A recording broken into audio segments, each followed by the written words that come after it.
here. We are going to retrieve them, but we need you at each marked location defending against American aggression.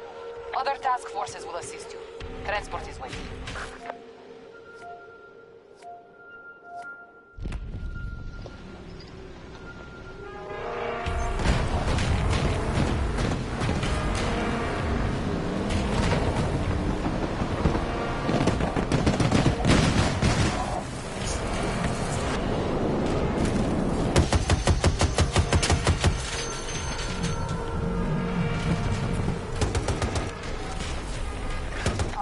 Control Alpha Sector.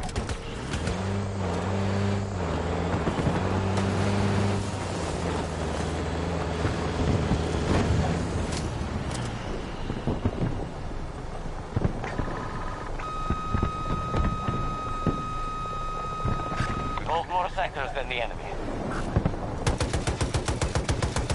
American forces have taken Delta Sector. Hostile contact engaged.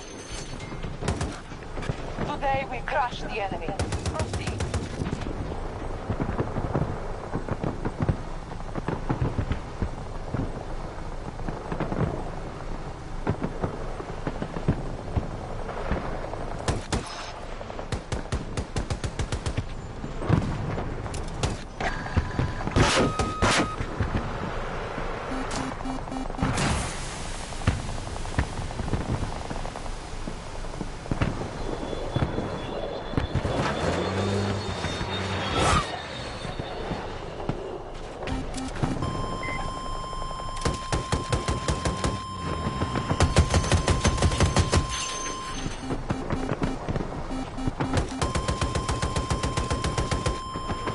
Support package available.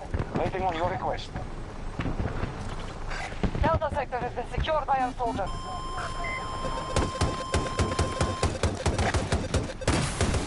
Our strategy is working. We now control more sectors than the enemy.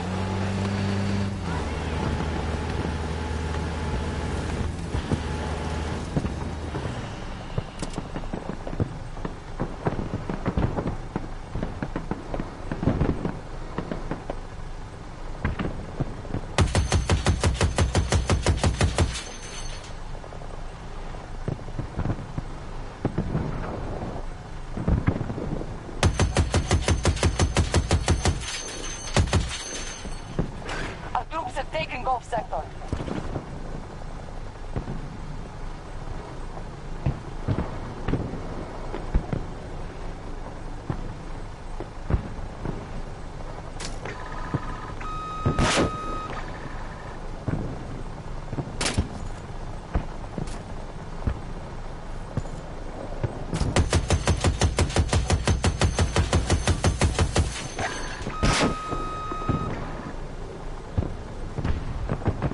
Yo, what's up, everybody?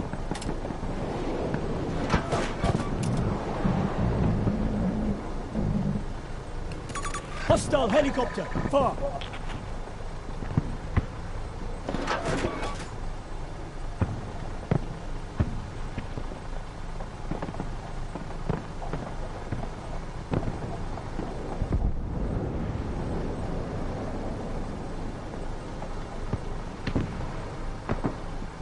Come on, fucking jets.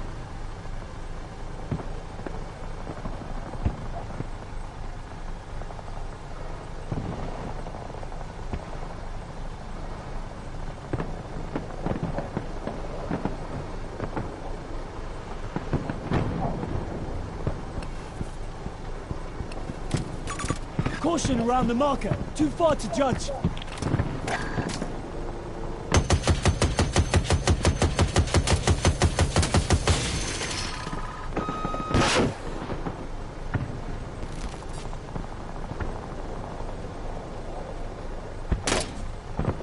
Yes. Come on back, bitch. Come on back. Come on. Come on. Whoa, what the hell was that? How are we faring? Fuck. U.S. forces holding together, but they're burning resources. All the operations are promising. They have taken all of Gulf sector. Hostile helo located. Long range. The enemy is conquering sectors at a rapid pace. They now hold more than us. What? There we go. Fuck! God damn.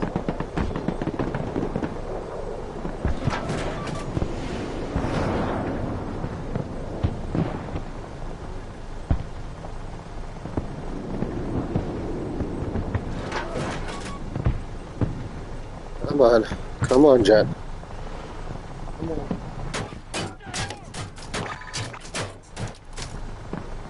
Oh! Whatever was shooting at me is gone now. We have taken Gulf sector.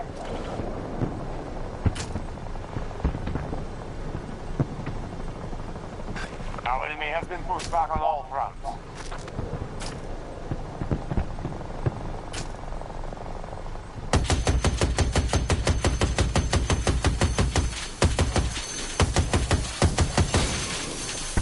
Fuck, he's too far. Shit. Bravo sector is held by our troops.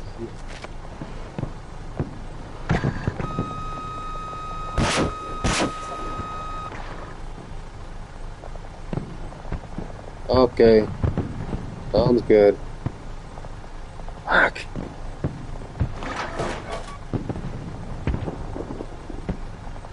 All of Gulf sector has fallen to hostiles.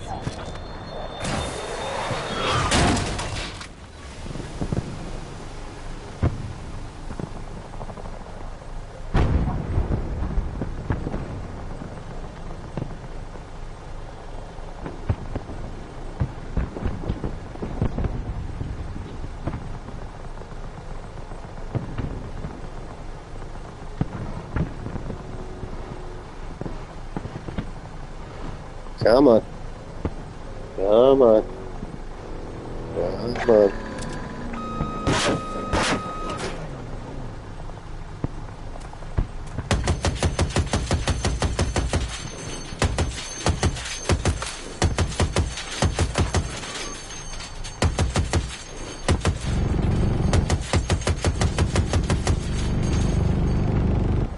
Hey, Fashway. Delta sector is How's it now under going? hostile control. I don't know if I'm saying it right. Fashway? I don't think I'm saying your name right. And if I ain't, I am very, very sorry.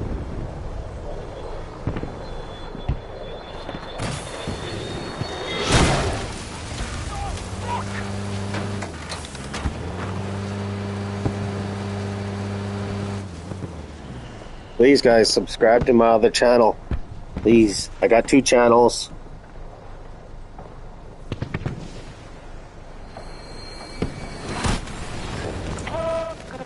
So please feel free to subscribe to my other channel.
Our enemy has spent half their resources.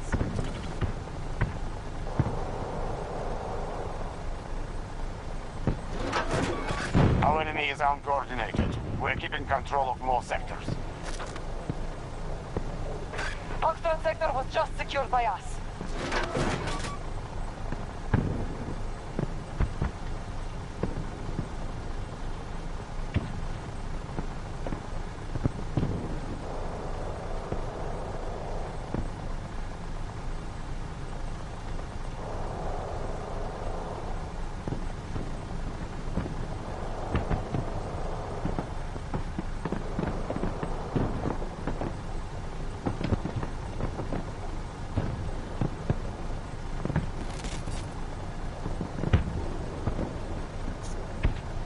Let's do this. Pipe. Enemy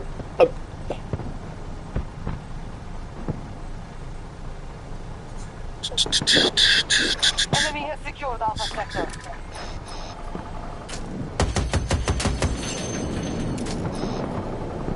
We are losing the battle. They hold more sectors.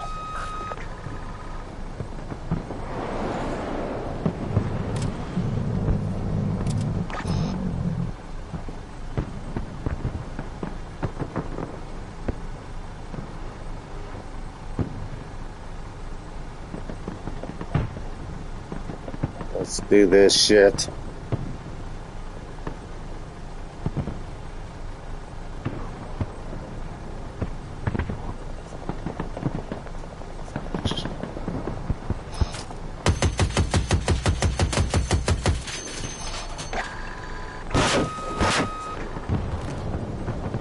Echo sector is now secured.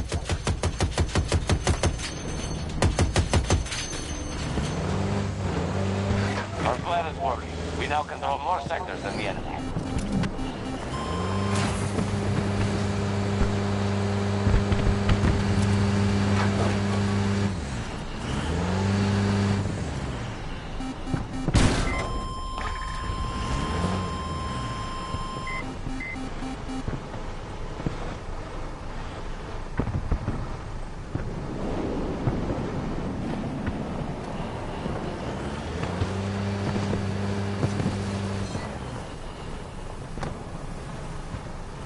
Come on.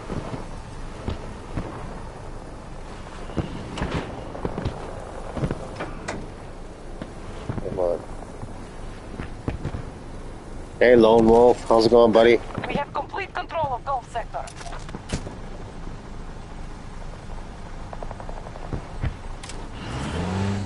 Trying to see if I can get some kills here. The choppers are Keep as much distance as you can. aren't staying in the sky long enough for me to kill them.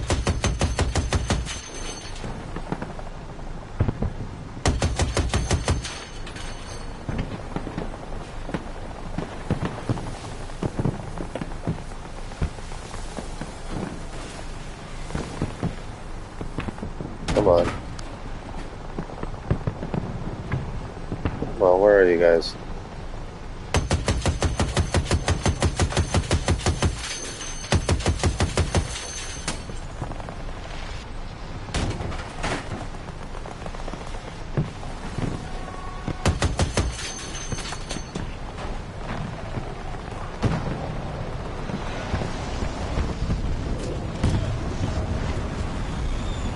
Oh shit. Oh shit, that tornado's coming for me. Fuck. Back it up. Oh shit, I'm in the... no. No. They have complete control of Echo sector.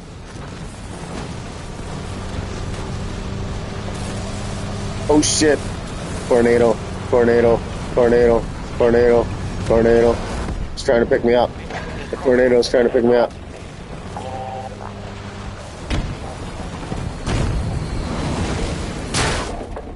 Oh shit.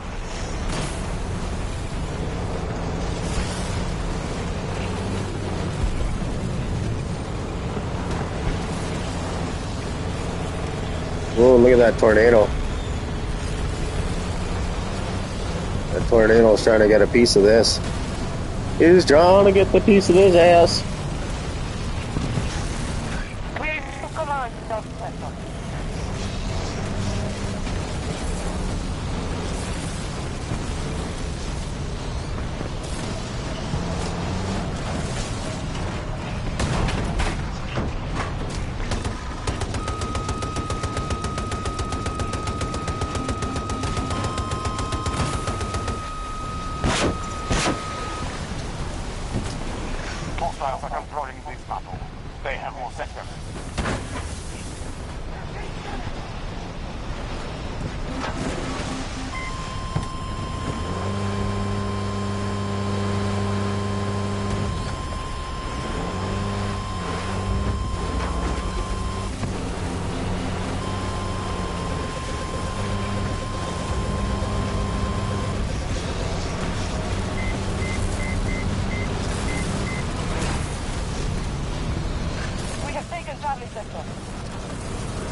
Oh, you have to watch it. I get pretty good in this game.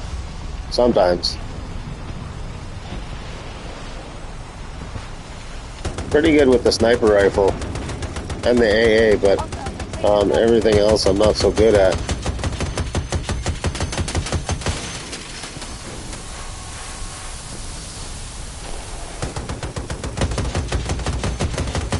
Fuck, I almost had that helicopter too.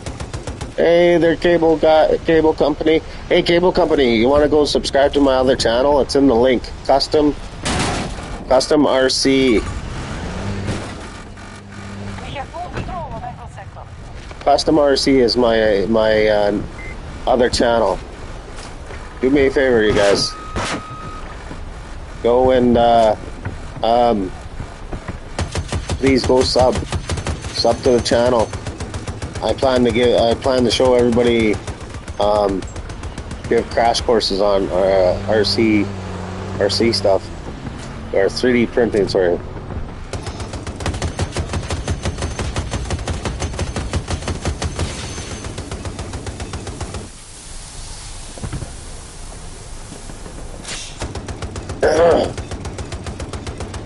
Yeah, it's so weird. You're not that far away from me either. Get him! Enemy Yes! vehicle's done for. Got you, bitch! Charlie Sector is now Stealth controlled chopper, by the enemy. stealth jet down. I need to get that chopper right there. Oh, they got another jet in the sky.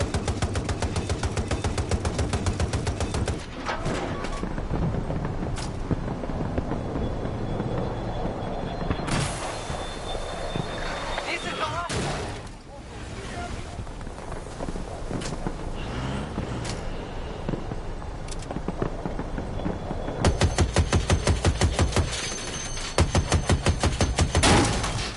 Really, dude? Is that all you got? Is that little bit? Really?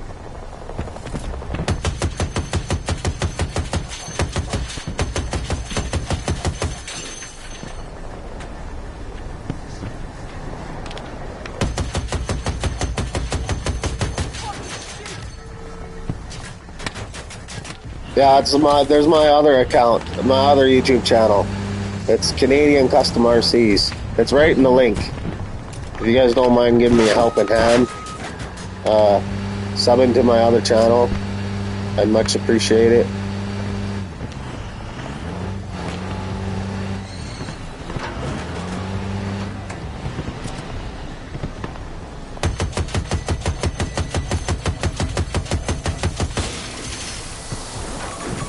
Found trouble. Far.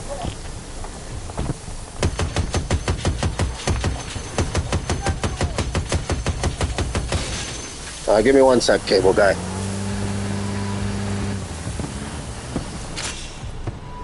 We hold all of Delta Sector.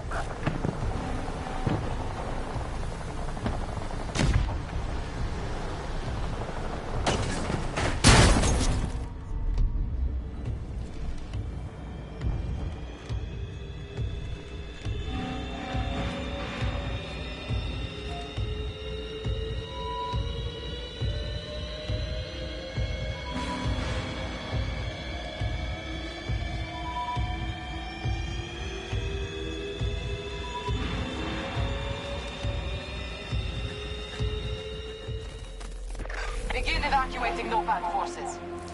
No use staying now. Begin evacuating NOPAD forces.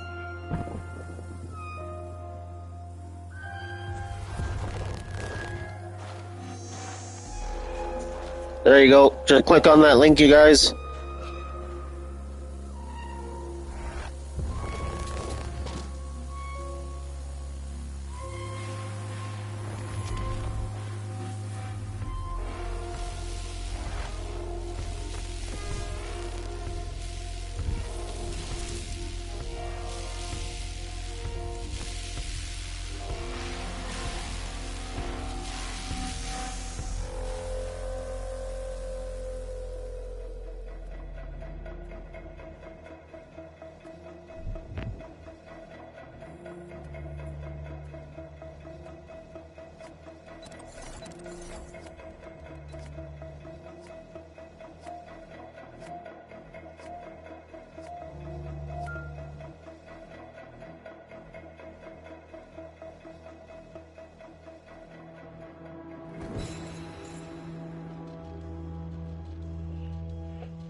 Hey Scott, how's it going, buddy?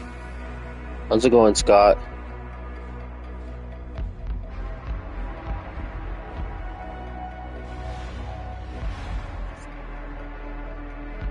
Please, you guys, subscribe to my good buddy Scott. Really good fella. Please subscribe to him. I'll share his link.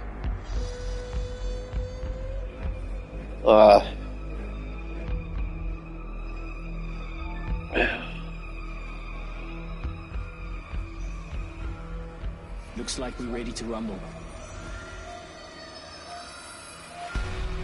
I sure will, Cable Guy. I will get back to you on that one. But we confirm that Russian troops are moving into the port. If they entrench, Let we me can face a global shipping crisis. let me go into We need to the keep those live Russian here troops out. with We'll my update other you once you're account on the here. ground. Singapore is counting on you.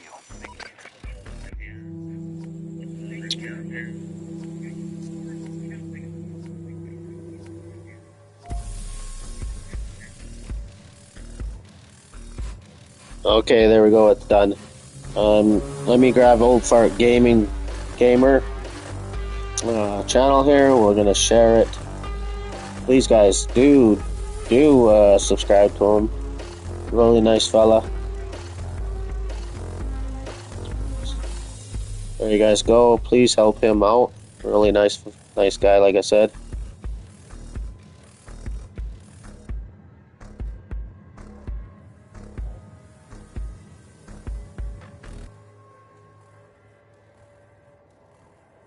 The enemy strategy is working. We must secure more sectors.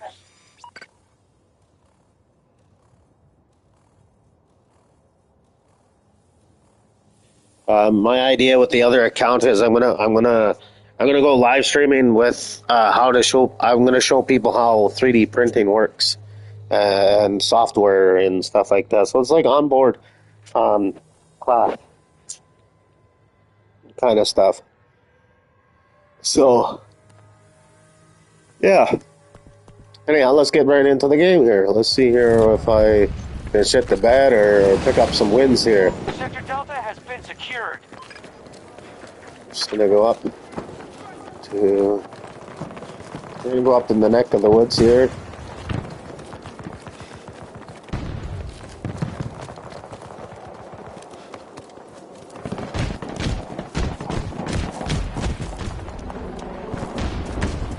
Scott's a really good guy. Cable company. I hit the subscribe for you for my other channel.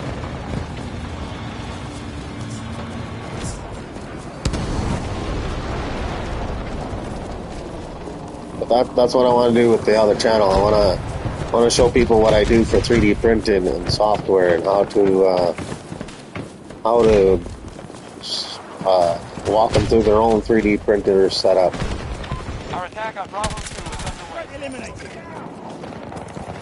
So it'll be kind of like onboard classroom.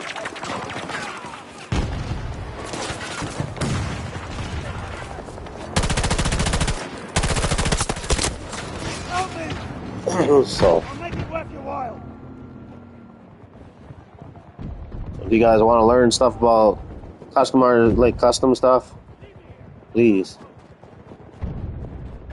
Sector Delta has been conquered by the enemy.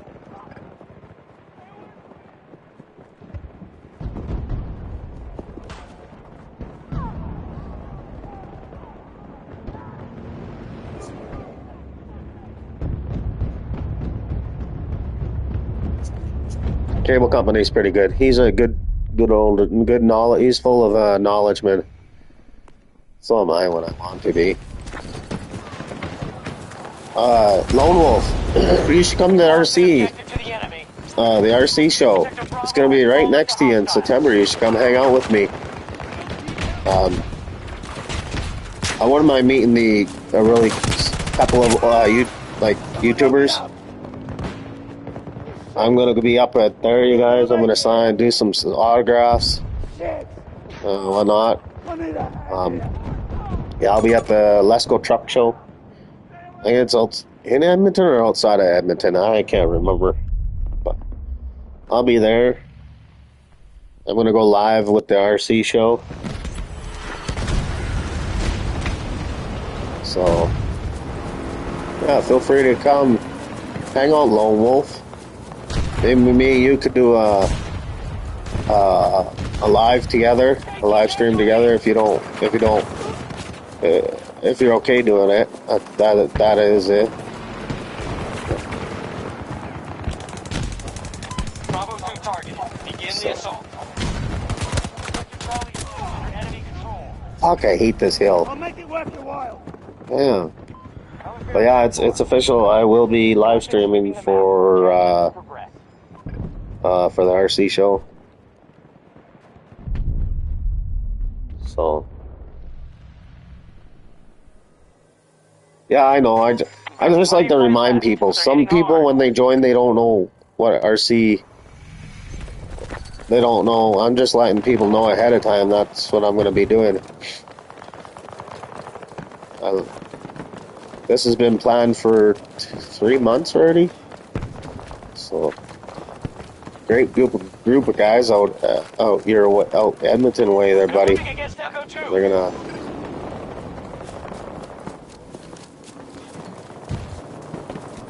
We're all crazy. Us Canadians, we are crazy. Us Canadians are the craziest, wackiest motherfuckers around. Fuck that, Americans are. Americans are the craziest. I hate this hill. I hate this hill. This is where all the enemy like to hide in bushes. We are initiating an attack on Bravo 1. Yes, we are.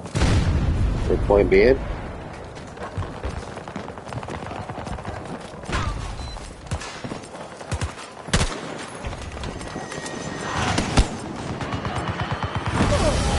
Ah, that fucking... Oh, that fucking stealth jet. Damn it, man. Son of a bitch. I need help. Damn, fuck this, man. I'm not going up that hill. Shit. Where am I? Damn. I gotta find me a vehicle. Fuck that bullshit. I'm going up there.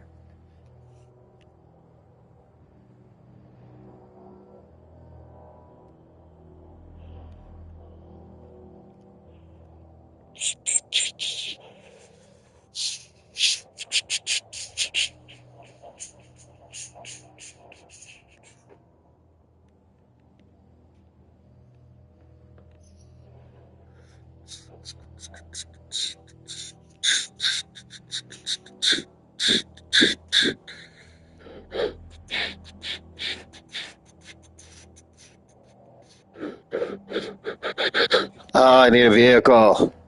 He gave my kills back. Let's go. For sure. I want the AA. That's the fucking thing will give me an AA. Anti-air. Whatever the hell you want to call it. This is mine or is this my buddy? This is my frame rail. This is my frame rail. I don't know. RC stuff's getting busy. I got tons of builds coming up. I'm doing 50 customer stuff.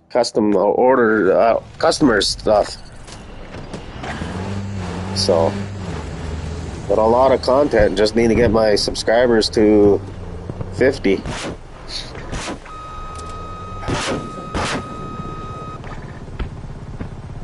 It's gonna hit the hill, isn't it?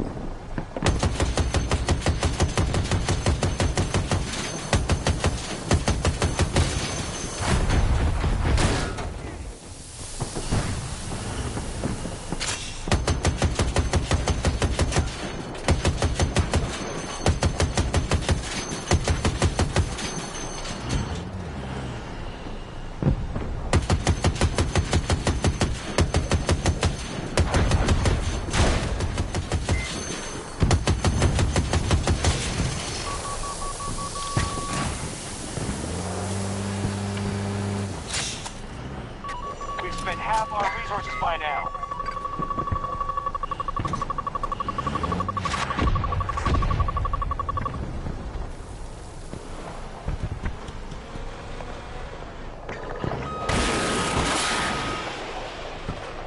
Get him! Fucking missiles. Ah, suckers. What the hell was that? That was a bit weird.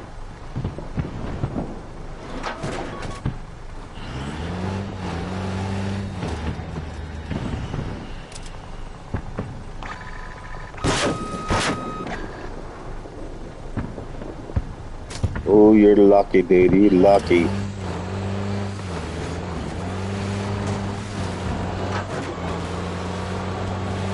This guy's... What the hell is this? This guy's sniping way back here? Support drop available whenever you're ready. Jesus Christ.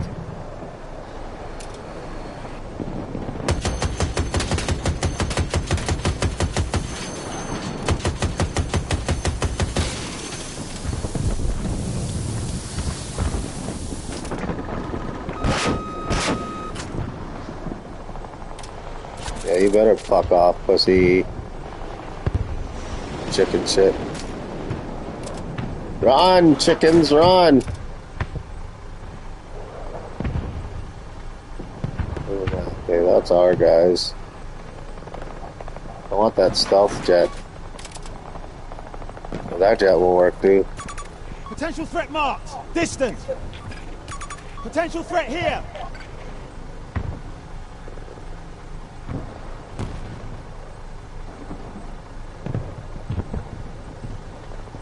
Come on.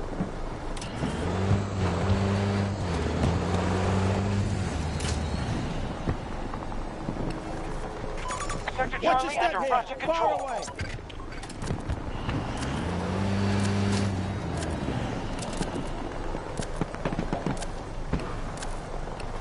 Get in there and fight. Watching your progress.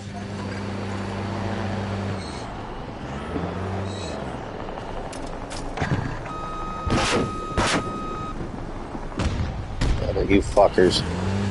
You're lucky. Come on. Our troops are holding Sector Delta. Come on.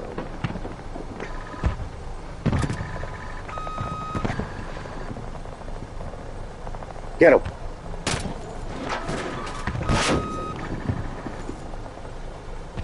Get him. Ah. Fucker bailed. He bailed.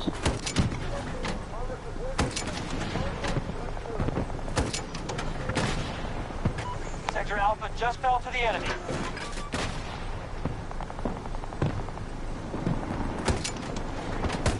We don't control enough sectors. We must fight harder.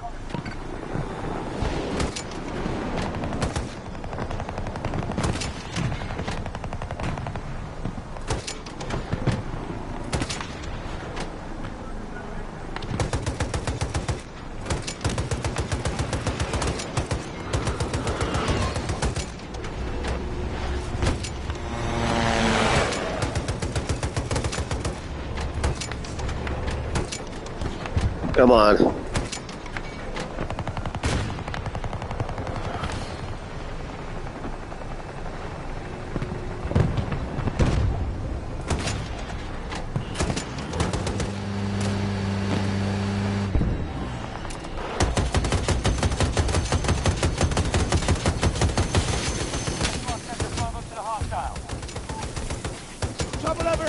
Long distance.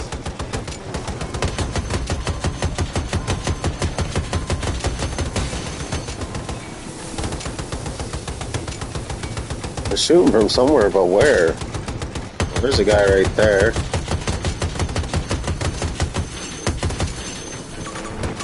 Marking danger. Distance. Missed me.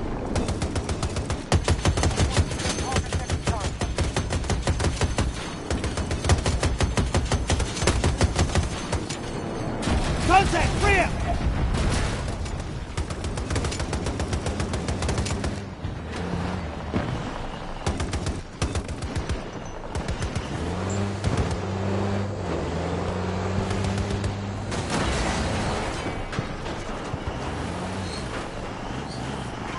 Just secured Sector Echo.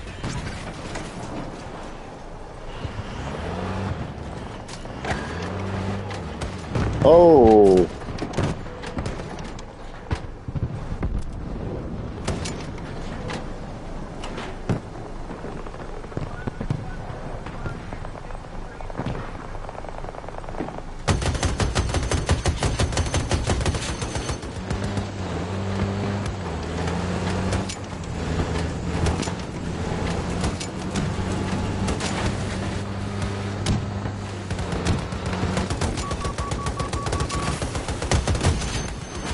Echo 1 is under siege.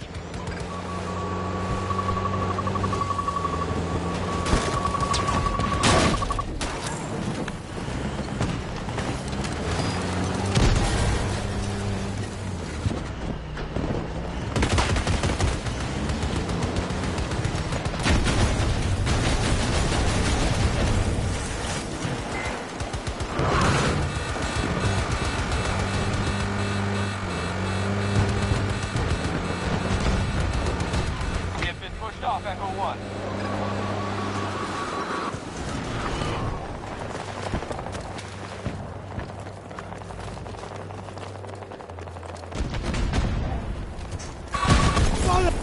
Fuck's sakes. Damn it. I should have had that fucking jet. I should have. Oh well.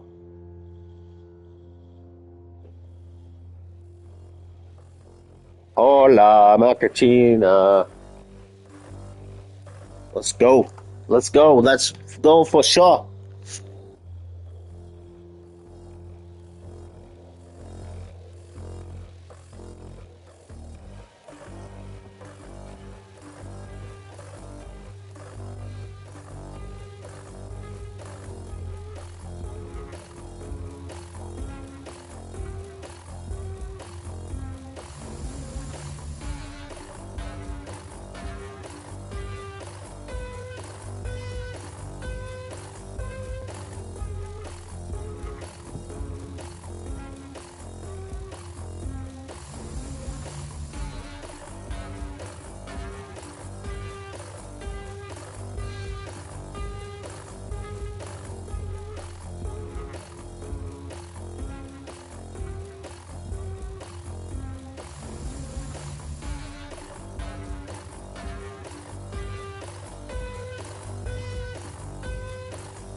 Squads retreat.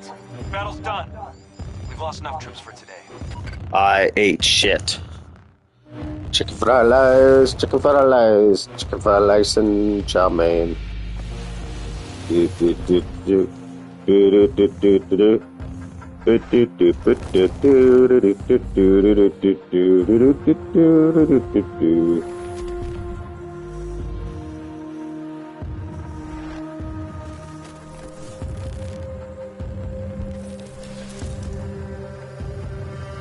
Tell me which videos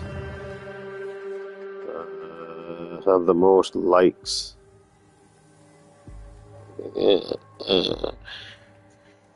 I'm hungry. I should go eat some more shit. Mommy. It's over.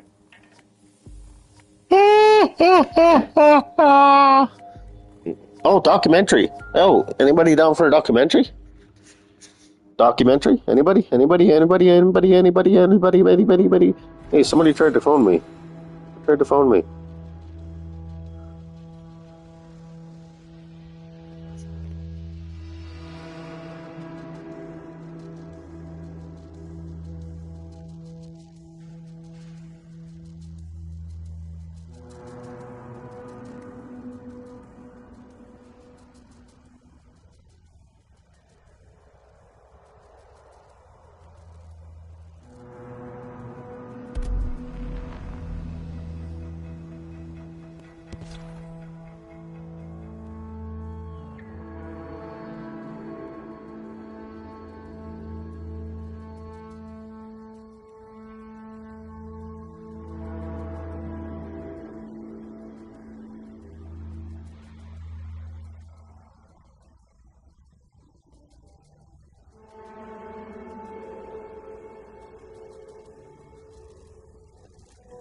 I will do a documentary shortly here. I'm just waiting for my ex to call me back. She's one of my employees. So. Oh shit, I gotta go renew my license here too soon. Fuck. Gotta go renew my license. My driver's license.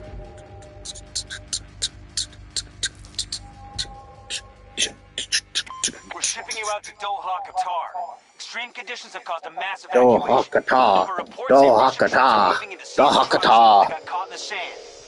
Shit, all the vehicles are talking already? What the fuck is the matter with you? You cocksuckers.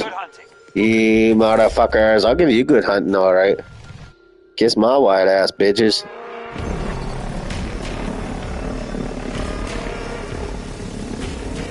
Alright, I'm gonna go sniping. Mr. Snipe. Let's do this. Let's do this. Let's do this. Let's do this. Take sector Alpha.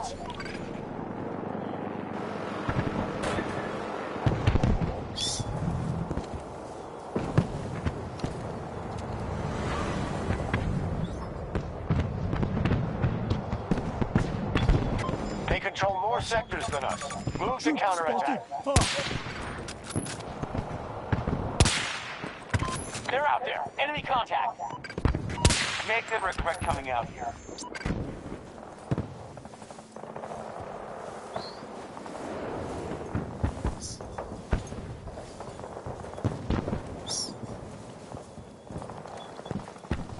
Our forces now control all of Sector Foxtrot. Bum bum bum, ba bum bum, ba bum, ba bum bum, ba bum. Let's go. We gotta kill some motherfuckers. We gotta like those motherfuckers. Bitch. Motherfucker. Say what? Snipe time. No snipe. No. Oh, you're lucky. I didn't get you. Hey, buddy, how's it going? Come on over here.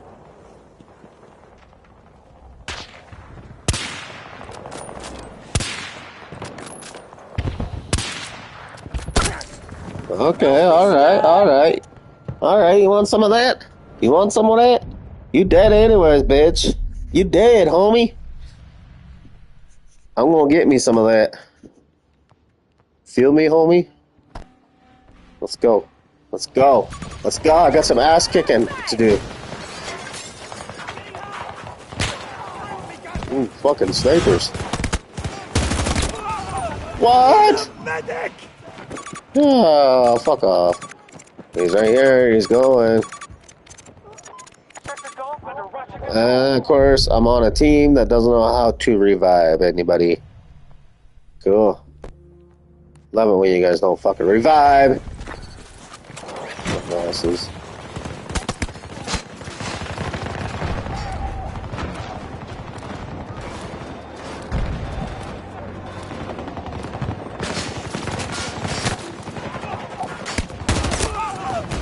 on, dude. Fuck off. Damn. Fuck, I hate this. I'm gonna stay in my vehicles. Fuck this crap, man. This shit sucks. I don't know. Fuck it. I'm gonna snipe. Gonna snipe. Fuck. I suck playing infield.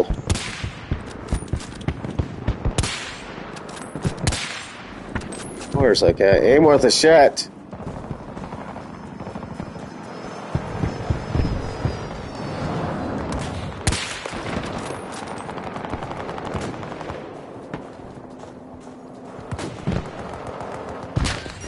Oh shit, that scared me. Hold on.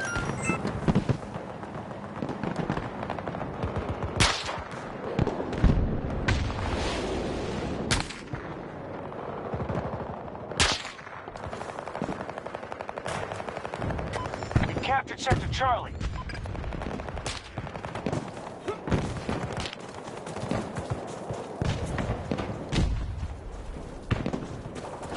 They're making us pay every minute we're in this.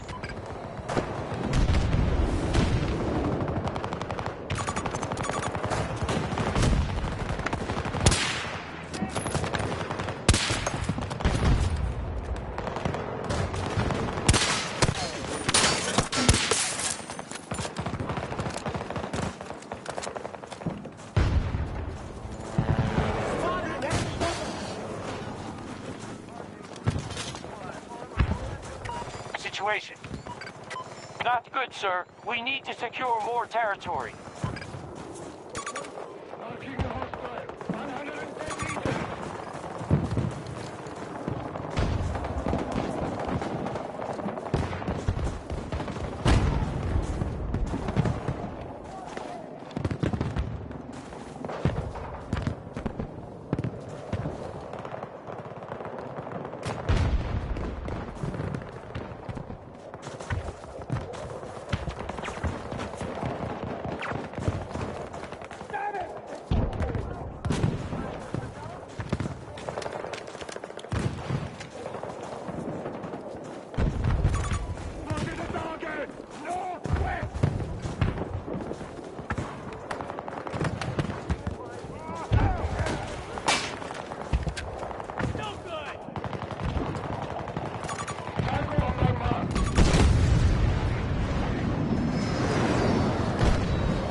They're shooting at me!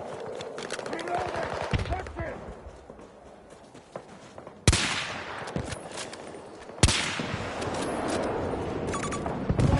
Golf objective secure. Sector under control. The initiative is ours. We've secured more sectors than them. Need transport!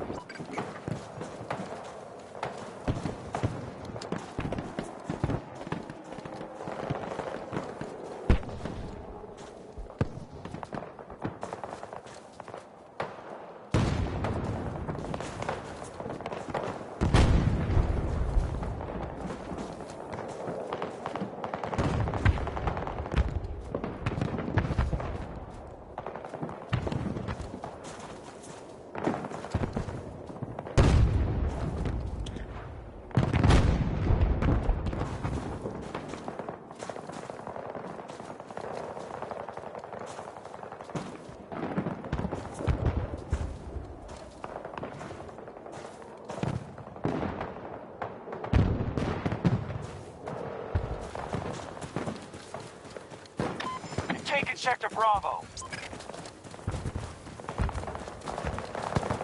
The enemy has been effective. They now control more sectors than us.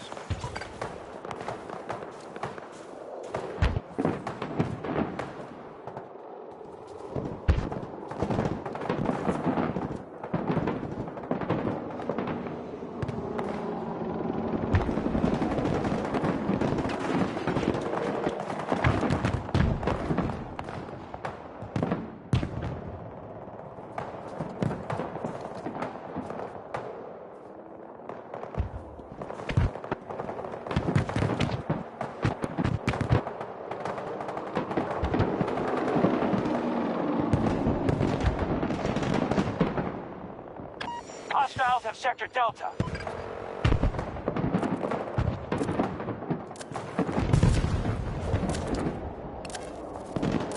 Planning an attack there. Keep us updated.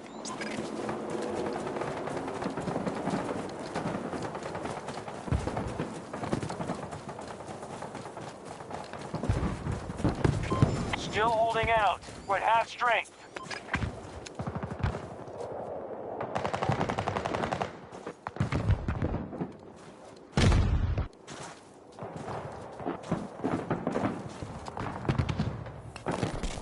There, we take that point. Keep you informed. Russians have seized Sector Golf.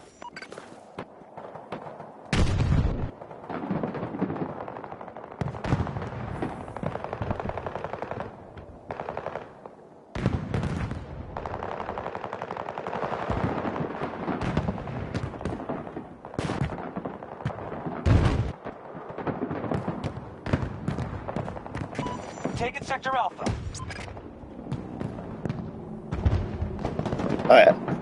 I am back, you guys. I just had to give one of my employees a to-do list for tomorrow.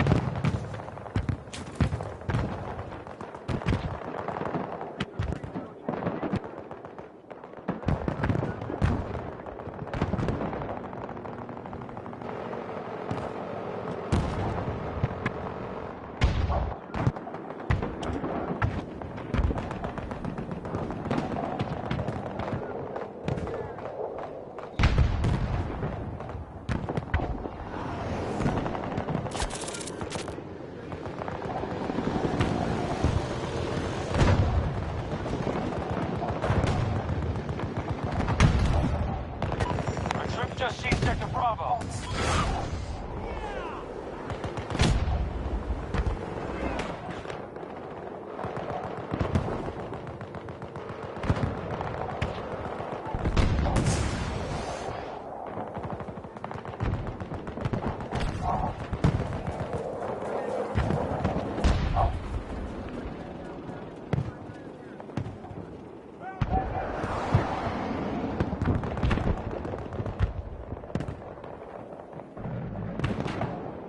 Sector Echo has fallen to the hostiles.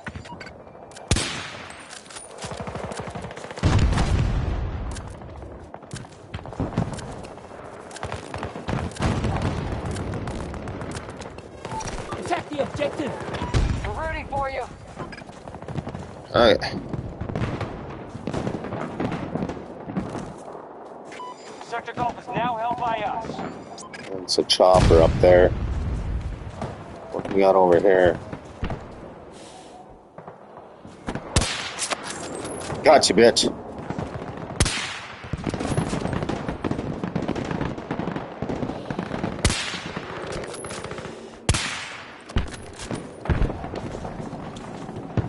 Come on, bitch.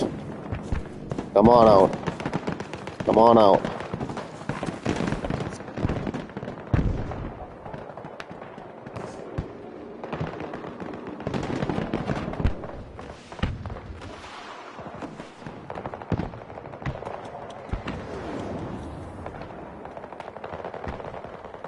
Sector Echo is now under our control.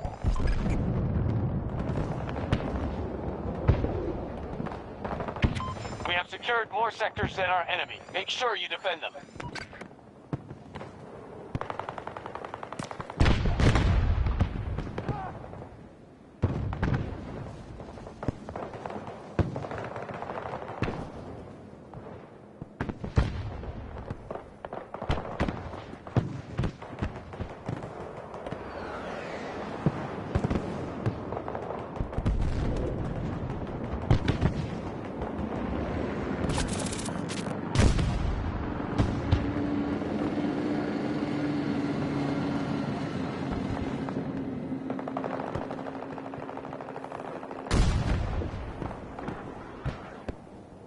Sector Foxtrot is under our control.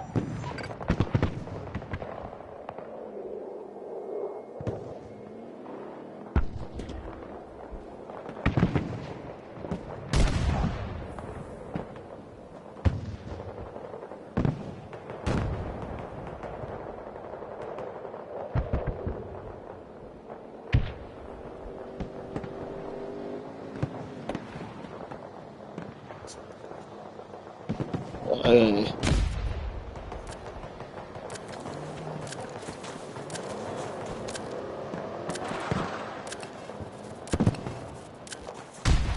Get the enemy away from it. Forget I it. need a Sector vehicle, Bravo has like. fallen to hostiles.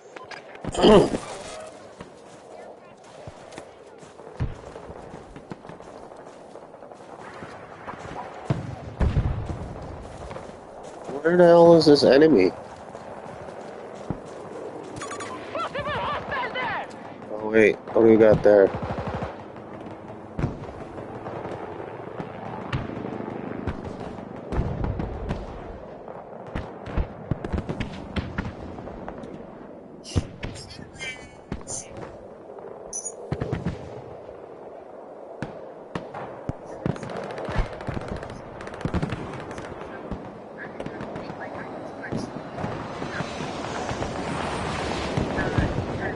Allied forces now holding Sector Delta.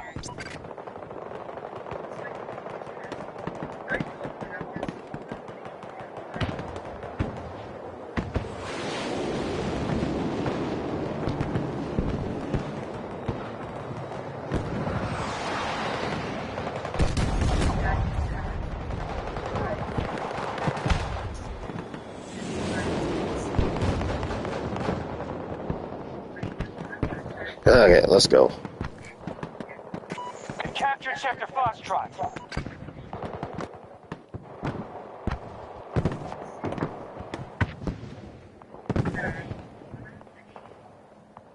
Wait, what was that? Fuck, I missed it. Missed that shot. There. We take that point. Hostiles have Sector Golf. We control more sectors than the enemy, but this battle is far from over.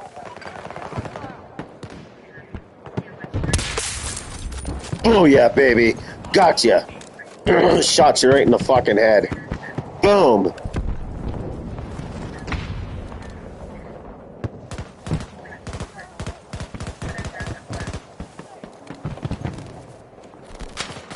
Requesting ammo. Not much left to fight with. One last push.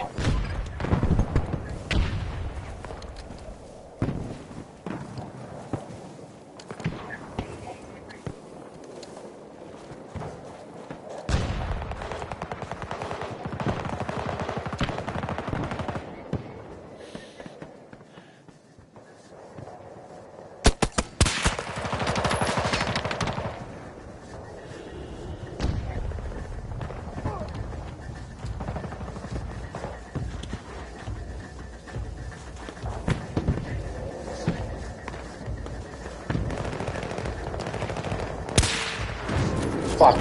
They've locked up Sector I Delta. missed that guy somehow. Come on. Hostile enemies on my mark. 110 meters. Ignore that. What?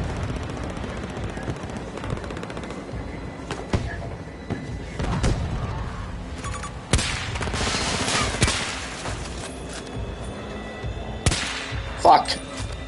God damn, I'm a horrible shot tonight.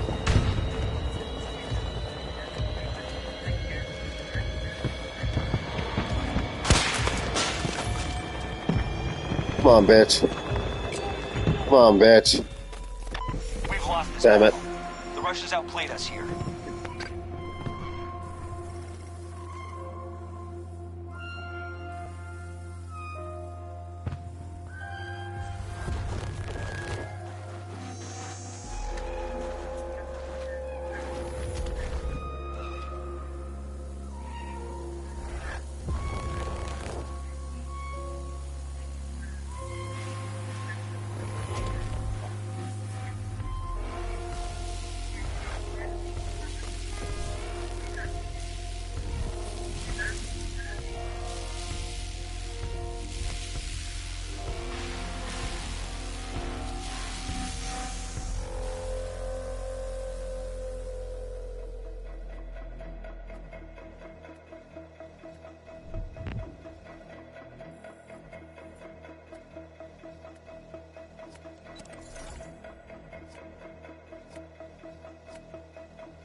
Okay, I'm gonna play a documentary. I'm all set.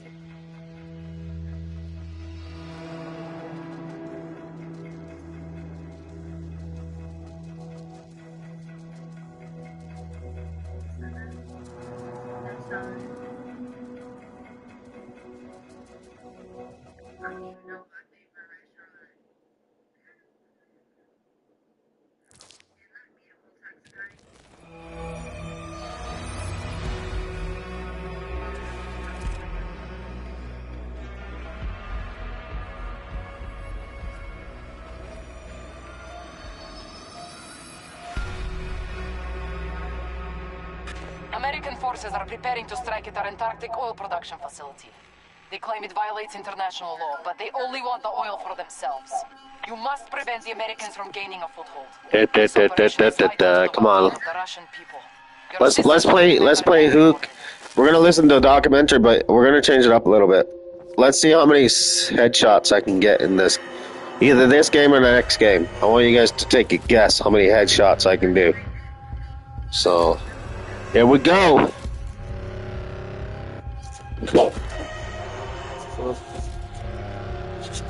As I drop my brand new controller. Hit him in the sky! Some distance!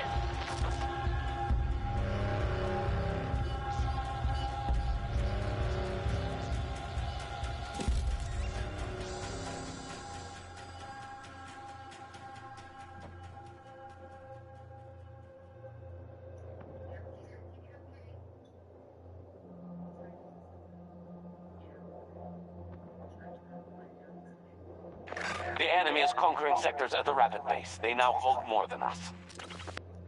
Hard. People are lining up and trying to get in while you still can't.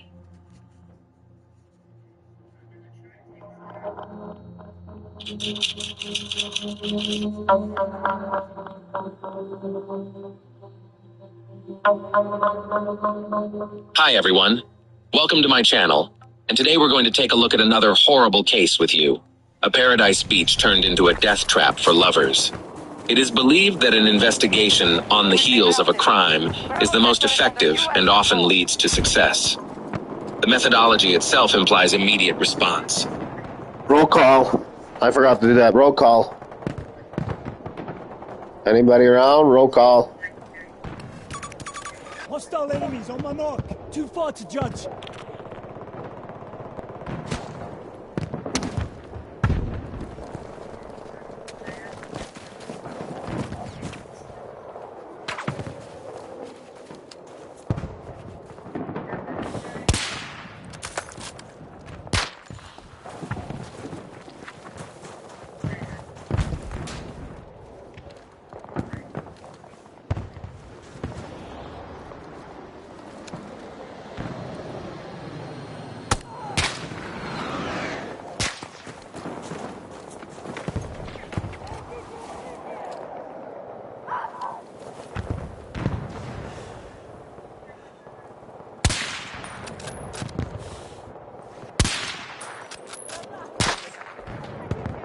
Enemy has secured Delta Sector. Oh shit, dude. We're being pushed back on all fronts. Hostiles control more sectors.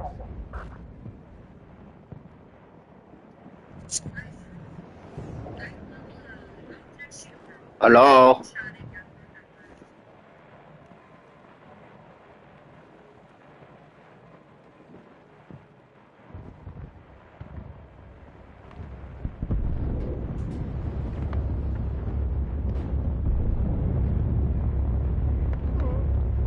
Отойдите, отойдите!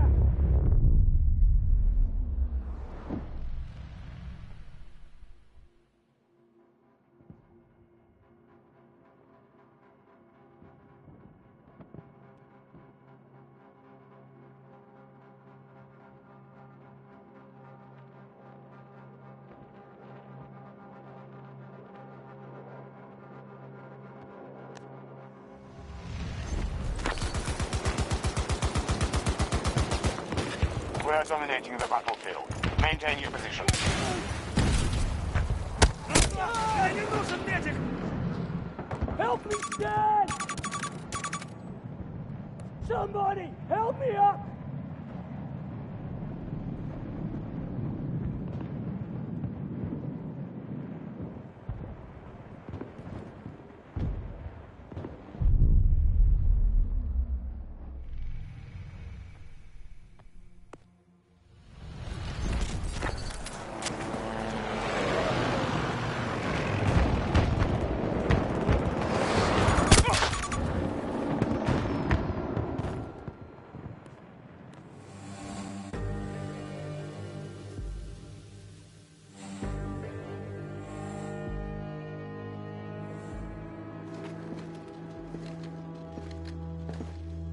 Ready.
The Russians have decided to hit us where we live. I guess they're tired of being beat in the arms race. Our top-line weapons are provided by a manufacturer named Nordvik. Their autonomous facility in Scandinavia is being targeted by Russian forces and allied NOPADs. This facility must be recovered and secured under American control. You wouldn't want us to run out of bullets anytime soon, would you? Put your best firepower and keep warm. Command out.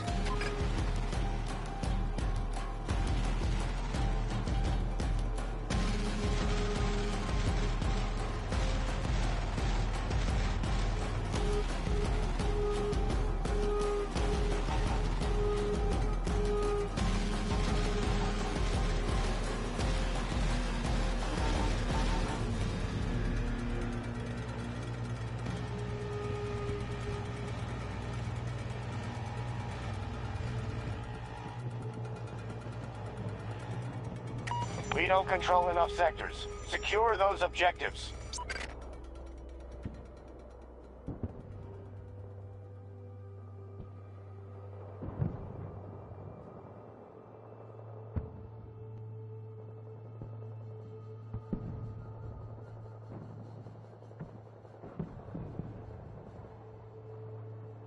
We've made contact with enemy forces. Go. Take your objectives.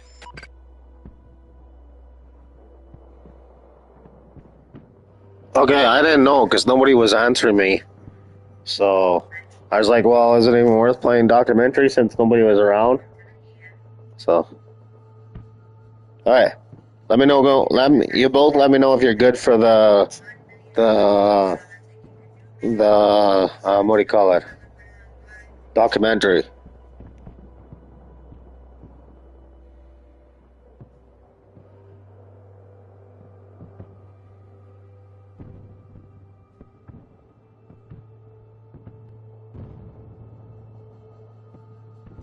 Majority of sectors under our control.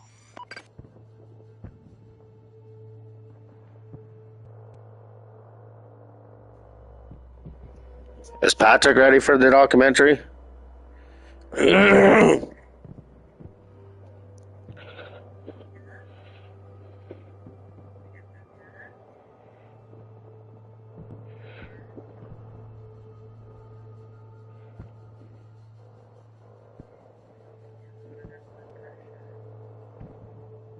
Okay, well, I'll just play it anyways. For the mobile exclusive tag on thousands of hotels.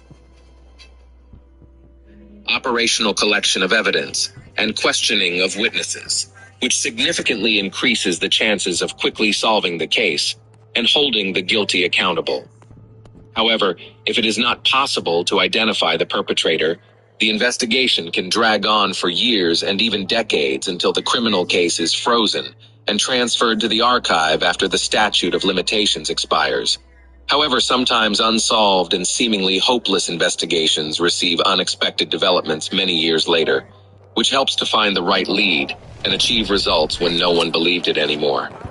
The case of Lindsay Cutshall and Jason Allen, which had been gathering dust on the shelves for almost 15 years, is a prime example of this. At the time, it was not possible to solve it despite the operational actions of the investigative team and the high reward offered for any information. The main problem was the lack of motive for such a brutal act against the loving couple. In addition to this, it was not possible to find any witnesses, murder weapons, or any significant clues. It was a typical dead end, and no one hoped that the truth would ever be discovered. However, a decade and a half later, solving this case was helped by another brutal crime. It also turned out that at least 4 people knew what had happened, but all these years, they remained silent. Who were Lindsay Cutshall and Jason Allen? Lindsay Cutshall was born in the small town of White Eyes in Coshocton County, Ohio, in 1982. She grew up in a very religious family, and her father was a pastor of a Christian community. Despite a strict upbringing from childhood, she was very active, engaged in sports, and later became interested in hiking and extreme tourism. After finishing school, Lindsay became a student at Appalachian Bible College in West Virginia.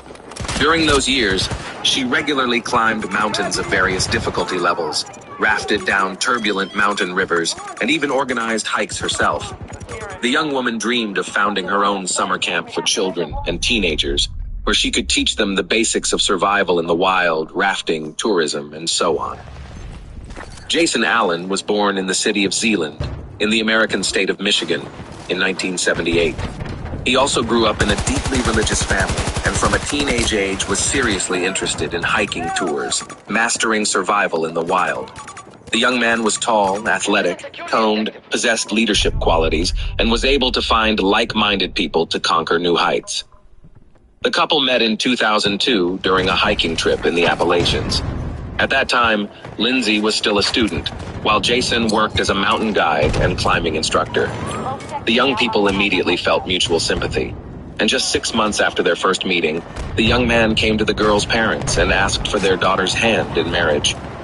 Her parents were not opposed and gave their blessing to the lovers. The young man's parents also approved of his choice, after which the couple was officially engaged. Allen presented the young woman with a beautiful diamond ring for this occasion, which was soon to be complemented by another, an engagement ring. The young couple planned to get married in September 2004, had big plans for their future together, and wanted to buy their own large house where they could live comfortably and raise their children. Unfortunately, these plans were not meant to come true. The final trip. In the summer of 2004, Lindsay and Jason worked as senior counselors at a Christian summer camp called Rock and Water, located in El Dorado County, California. After their wedding, they planned to open their own similar camp, so they were gaining experience and learning the nuances of working with the younger generation. On the evening of Friday, August 14th of that year, the couple decided to take a weekend trip to the San Francisco area. They informed their colleagues of their plans in advance, leaving 2 of the most experienced counselors in charge of the camp. Lindsay and Jason promised to return by Monday, so their short journey was expected to cause no complications either for the couple or for their temporary replacements. They set off in a 1992 Red Ford Tempo, owned by Lindsay, and that was the last time anyone saw them alive. By Sunday evening, the counselors had not returned to the camp, but no alarm was raised then, as everyone was confident that the couple would arrive either late at night or early Monday morning. However, when it was discovered after the morning roll call at 8 a.m. that Jason and Lindsay were still missing and their phones were unreachable, their colleagues decided to contact the police and also informed the missing couple's families about the situation. The parents, horrified upon hearing the news, rushed to the camp to learn more about the incident. Everyone knew that the couple was very responsible in their duties. They were never late, and if any unforeseen circumstances had occurred, they would have found a way to communicate that. The challenging search. Upon arrival at the camp, law enforcement officials interviewed the couple's colleagues, and the investigation immediately encountered a serious problem. No one could precisely say where the young couple had gone. It was only known that they planned to explore around San Francisco, and given their great love for adventure and extreme leisure, they could be in the most remote corners where there was neither communication nor civilization. While the police waited the legally mandated 2 days during which the missing were expected to report themselves, relatives and friends decided not to just sit back, but to organize a search themselves. They called everyone they knew, trying to find out when the couple last made contact with anyone, distributed flyers with photos of the bride and groom, and requested anyone who might have seen them to respond immediately. By Tuesday, law enforcement had joined the search operation. The main search unfolded around San Francisco, its suburbs and surroundings. However, the area was vast, and it was simply not possible to thoroughly comb through it. Then, one of the friends noted that the couple loved the wild, rocky beaches that were always beautiful and secluded, prompting the police to focus on these areas. Bodies in sleeping bags. For several days, the search yielded no results, and the hope of finding the couple alive was diminishing rapidly. Then, on Wednesday, August 19th, a patrol helicopter flying over one of the rocky, wild beaches reported that 2 bodies were found in sleeping bags on the desolate coast, and it seemed unlikely they were just resting there. The first thing police encountered upon arriving at the scene was a red Ford Tempo, parked on a cliff near a lookout point and a small shelter for tourists, from which a steep trail led directly to the scenic wild beach. The car was immediately checked in the database and found to belong to the missing student, Lindsay Cutshall.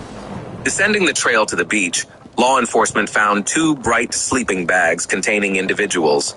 At first, it might have seemed they were merely sleeping, but no response came to calls or noise. Approaching closer, the officers saw that the sleeping bags contained a young man and woman, both showing no signs of life. A brief initial examination suggested that their lives had been taken by gunshot wounds to the head, and given the distinctive smell of decomposition, they had been there for more than a day. All the belongings of the deceased, including mobile phones and wallets containing bank cards and cash, were found beside them.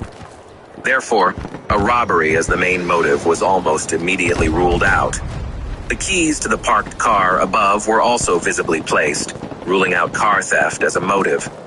Investigators immediately suspected that the deceased were the same young people who had gone missing last week near San Francisco. Their suspicion was confirmed by documents found nearby under the names Lindsay Cutshall and Jason Allen, but the bodies still needed to be identified by relatives. The arriving parents of the couple, who had hoped until the last that the remains belonged to someone else, were devastated by grief upon recognizing their children. Investigation and initial theories. Thus, theories involving robbery or an attempted carjacking were dismissed since all valuables, money, and keys were left untouched in plain sight. Moreover, forensic analysis revealed no signs of physical assault or intimate assault on the bodies, except for the gunshot wounds to the head. It appeared that Lindsay and Jason were simply sleeping peacefully at the time of the incident and did not have a chance to react. They made no attempt to defend themselves, flee, or even get out of their sleeping bags. Everything pointed to a swift act that resembled an execution or vendetta. But who could have taken the lives of 2 individuals in such a brutal manner, and why? The questions multiplied, but no answers were forthcoming. There were no signs that anyone else had stayed in the area. The beach was quite secluded, and accessing it via the steep trail was challenging. Despite efforts, no shell casings were found nearby, leading investigators to theorize that the shooter either took them or threw them into the ocean. The shots had been fired at close range into the heads of the sleeping tourists, indicated by specific traces, so the casings, if not deliberately moved, would have been nearby. Interestingly, the beach appeared quite clean, yet a few meters from where the sleeping bags with the bodies were found, an empty beer bottle lay. The deceased did not drink alcohol as they led a healthy lifestyle, suggesting the bottle might belong to the mysterious shooter. This particular brand of beer was rarely found in the area and likely came from a neighboring state. As no other clues were found, this bottle was considered a significant lead, although it was unclear whether it had any connection to the shooter or the crime. A theory was proposed that the deceased might have had a conflict with someone the day before the tragedy, and their opponent returned at night with a weapon to settle the score. Although Jason and Lindsay were very friendly with everyone, it was not excluded that they might have inadvertently displeased someone either in appearance or for some other reason. Additionally, the shooter could have been intoxicated or mentally unstable. From the bullets extracted from the victims' skulls, experts determined they were fired from a Marlin brand rifle, .45 caliber, model 1894, produced by Marlin Firearms Company. This was a rare weapon that might have been part of a collector's arsenal. Such models were typically used for hunting. This clue was significant for the ongoing investigation, but it remained the only one for the time being. Investigators speculated that the shooter was likely a male acting alone. He could have been a hunter, collector, or firearm enthusiast. The couple's route, search, and witness interviews. The investigation now aimed to establish the route the couple had taken, who they might have contacted, and when they were last seen alive. The first task presented few issues, as the couple had taken numerous photos, and their camera remained untouched among their personal belongings. Additionally, in the tourist cabin near the lookout point where they parked their car, there was a guest book where visitors could leave notes. The engaged couple had written a couple of entries expressing that it was one of the best weekends of their lives, filled with love, happiness, and the discovery of perhaps the most beautiful beach they had ever seen. It was discovered that on Saturday, the couple had stopped at a fishing pier about 20 miles from where their lives were ultimately taken. This was evidenced by the photographs they had taken there, prompting law enforcement to visit the area and speak with locals in search of potential witnesses. Many remembered the young couple traveling in a red car. They were looking for a place to stay overnight, but found no vacancies in any of the 3 nearby hotels. This was because August is peak tourist season in the area, and most travelers booked their accommodations well in advance. The couple then dined at a local restaurant, walked around the area, took several photos, and set off again in the evening. According to everyone who saw and interacted with them, they were friendly, engaged in no conflicts, and appeared happy and carefree. None of the witnesses could recall anything suspicious or unusual. Notably, the beach where the bodies were found was located in a protected area where camping was prohibited. However, since the young people could not find a place to stay overnight, they decided to settle on the beach, but chose not to set up a tent, instead using their sleeping bags. They believed that on a warm August night on a secluded beach, they faced no threats, and planned to head back at dawn to return to the Rock and Water camp on Sunday as promised. This information helped narrow down the time frame during which the couple was likely taken from life. They went to sleep but did not survive until morning, indicating they were likely taken from life between 11 o'clock Saturday night and dawn on Sunday. The first suspect. Although the investigation into the double taking of life was in full swing and news broadcasts urged anyone with any relevant information to contact the police, law enforcement withheld certain details. In particular, the results of the ballistics analysis were kept secret to avoid alerting the suspect and prompting them to hastily dispose of the weapon used in the crime. Initially, suspicion fell on a local drifter who periodically slept on that very beach and had been seen nearby on the evening before the crime. The homeless man, mentioned by some witnesses, was quickly located, brought to the station, and interrogated. The 57-year-old suspect had no alibi for the night of the crime. However, his involvement could not be confirmed. The main reasons were the absence of the weapon used in the crime and the fact that his DNA did not match that found on the beer bottle discovered on the beach. A new phase of the investigation in 2006. For nearly 2 years, the investigation had been at a standstill, with no clear direction on how to proceed. Then, in the spring of 2006, law enforcement decided to publicize the data they had on the weapon used in the crime, and to reach out again to potential witnesses by offering a $50,000 reward for any useful information that could lead to the perpetrator. Following this announcement, about 1,000 calls came in, but most did not aid the advancement of the investigation. However, law enforcement became interested in 26-year-old Sean Gallen, pointed out by several locals. According to them, the young man collected firearms and bladed weapons, behaved aggressively, was frequently involved in conflicts, threatened acts of violence, and occasionally damaged other people's property. Sean was arrested and questioned. He had previously been on the police's radar for brawling, hooliganism, and driving under the influence of alcohol and drugs. He indeed had an impressive collection of weapons, but the specific rifle in question was not among them. Verifying his alibi from 2 years prior proved impossible, and his DNA did not match the sample found on the beer bottle at the crime scene, so Gallen had to be released. A suspect from another country?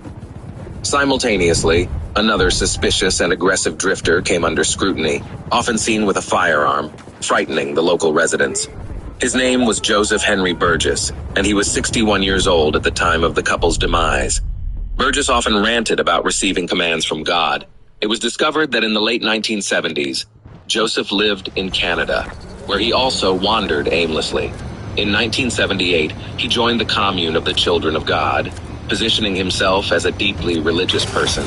And according to those around him, he was quite the fanatic. He soon had a conflict with two young people that escalated into outright enmity.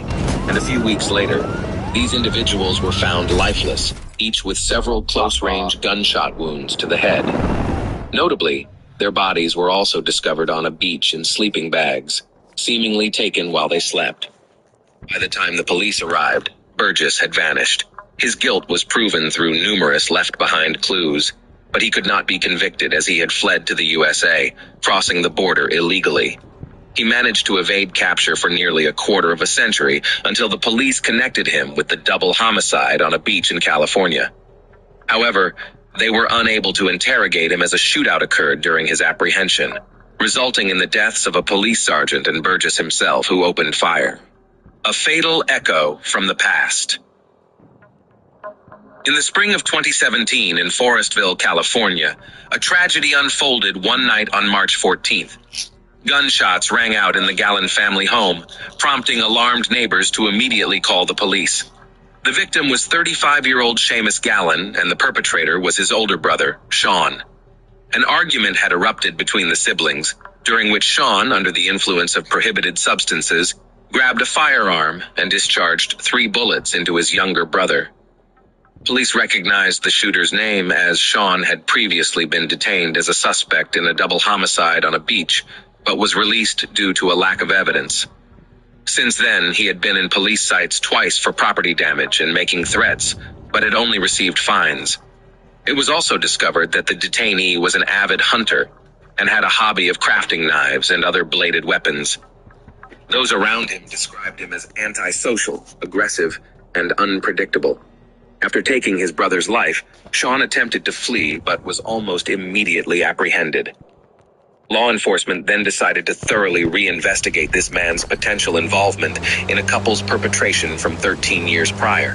His personal social media page revealed much, where he posted pictures of his substantial weapon collection and discussed supposed telepathic and extrasensory abilities. According to his posts, he believed he was on a special mission, receiving assignments from space. This seemed like delusions of a disturbed mind, and police suspected Sean indeed had serious mental disorders. He stubbornly refused to cooperate with the investigation, spoke nonsensically, and insisted on his innocence. However, when detectives checked the personal messages on his deceased brother's page, they found something intriguing. Back in 2006, when a $50,000 reward was offered for information on the double homicide case, Sean's former girlfriend had messaged Seamus, suggesting she could claim the reward by turning in her ex-boyfriend. They both knew everything but kept silent. Unfortunately, questioning either was no longer possible since the brother had been shot, and the woman had died in a car accident 2 years earlier. An unexpected confession. Initially, Sean denied any involvement and refused to speak, but when shown the printouts of the messages between his former girlfriend and his brother, he surprisingly confessed and began to give a detailed account. His narrative not only surprised, but shocked law enforcement. Despite more than 13 years passing since the double homicide, Gallen remembered the details of that night vividly. That evening, he had left his house with a Marlin rifle, intending to hunt in a wooded area. He aimlessly wandered for a couple of hours before descending a trail to a wild beach, which, he claimed, was a spot to encounter boars. As he walked along the shore, he spotted 2 bright sleeping bags. Approaching closer, he discovered a young man and woman sound asleep inside. He stood watching them for several minutes, then suddenly heard voices in his head commanding him to end their lives. Sean claimed this was the mission from space he could not ignore. He placed the barrel of his rifle almost against the young man's head and pulled the trigger. The sound woke the young woman, but before she could comprehend the situation, a second shot ended her life as well. He decided to collect the casings and carried them away in a beer can he had emptied while descending to the beach. Later, according to him, he tossed the can into some bushes in his father's backyard, where he went to give the rifle to his father and asked him to hide it. His elderly father asked no questions and simply buried the weapon in the dirt floor of the cellar in his old barn. Remarkably, Sean's claims were verified. The rifle was found at the site of the now collapsed barn, and the beer can with the casing still rested in the overgrown bushes in the backyard. The fact that the murderer's father had passed away in 2009 and his property had since fallen into disrepair and abandonment helped preserve these items. It turned out that the bottle found on the beach had no connection to the crime and was mistakenly considered as evidence. Forensic psychiatric evaluation Sean Gallen blamed the voices in his head, which he claimed ordered him to commit acts of violence, and asserted that he was not aware of his actions. His defense attorneys also insisted that Sean was mentally ill and unfit to stand trial. It was up to qualified psychiatrists to determine the truth of these claims. The evaluation revealed that the accused did indeed suffer from a range of mental disorders, exacerbated by the effects of alcohol and prohibited substances. However, at the time of the crime, he acted deliberately, carefully planning each step. Sean was fully aware of how to proceed and how to cover his tracks to avoid police detection. This was precisely why he first ended the life of the young man, knowing that if anything went awry, the woman would not be able to resist. For the same reason, he took the casings with him and prudently gave the rifle to his father, asking him to hide it. According to the psychiatrists, although Gallen had mental deviations, he was competent to stand trial and be held accountable for his actions. What was surprising in this complex case was that his parents, brother, and former girlfriend knew, or at least suspected, that he had committed the double homicide, yet none of them had turned him over to the police. Trial and sentence. The trial of the accused took place in the spring of 2019, nearly 15 years after the brutal act against the couple. On June 17th of that year, Sean Gallen was sentenced to 2 consecutive life terms, without the possibility of parole, plus an additional 94 years for the end of his own brother's life in 2017. The convicted man is now serving his sentence in a special prison unit designated for particularly dangerous inmates with mental disorders. He continues to claim that he hears voices and behaves aggressively. Hence, he is kept under special surveillance to prevent him from harming himself or anyone else nearby. Lastly, it should be noted that the motive for the double homicide was never established. Sean simply saw the couple sleeping on the beach and decided to end their lives. Thanks for watching, guys. Subscribe to my channel. There are many shocking stories ahead of you.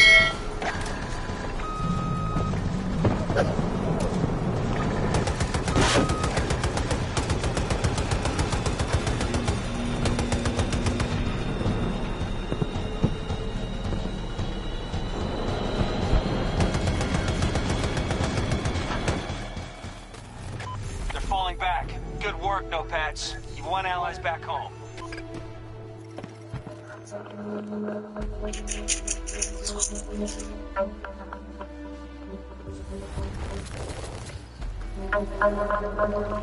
Hi everyone, welcome to my channel, and today we're going to take a look at another horrible case with you. A nighttime stroll turns into a tragic crime.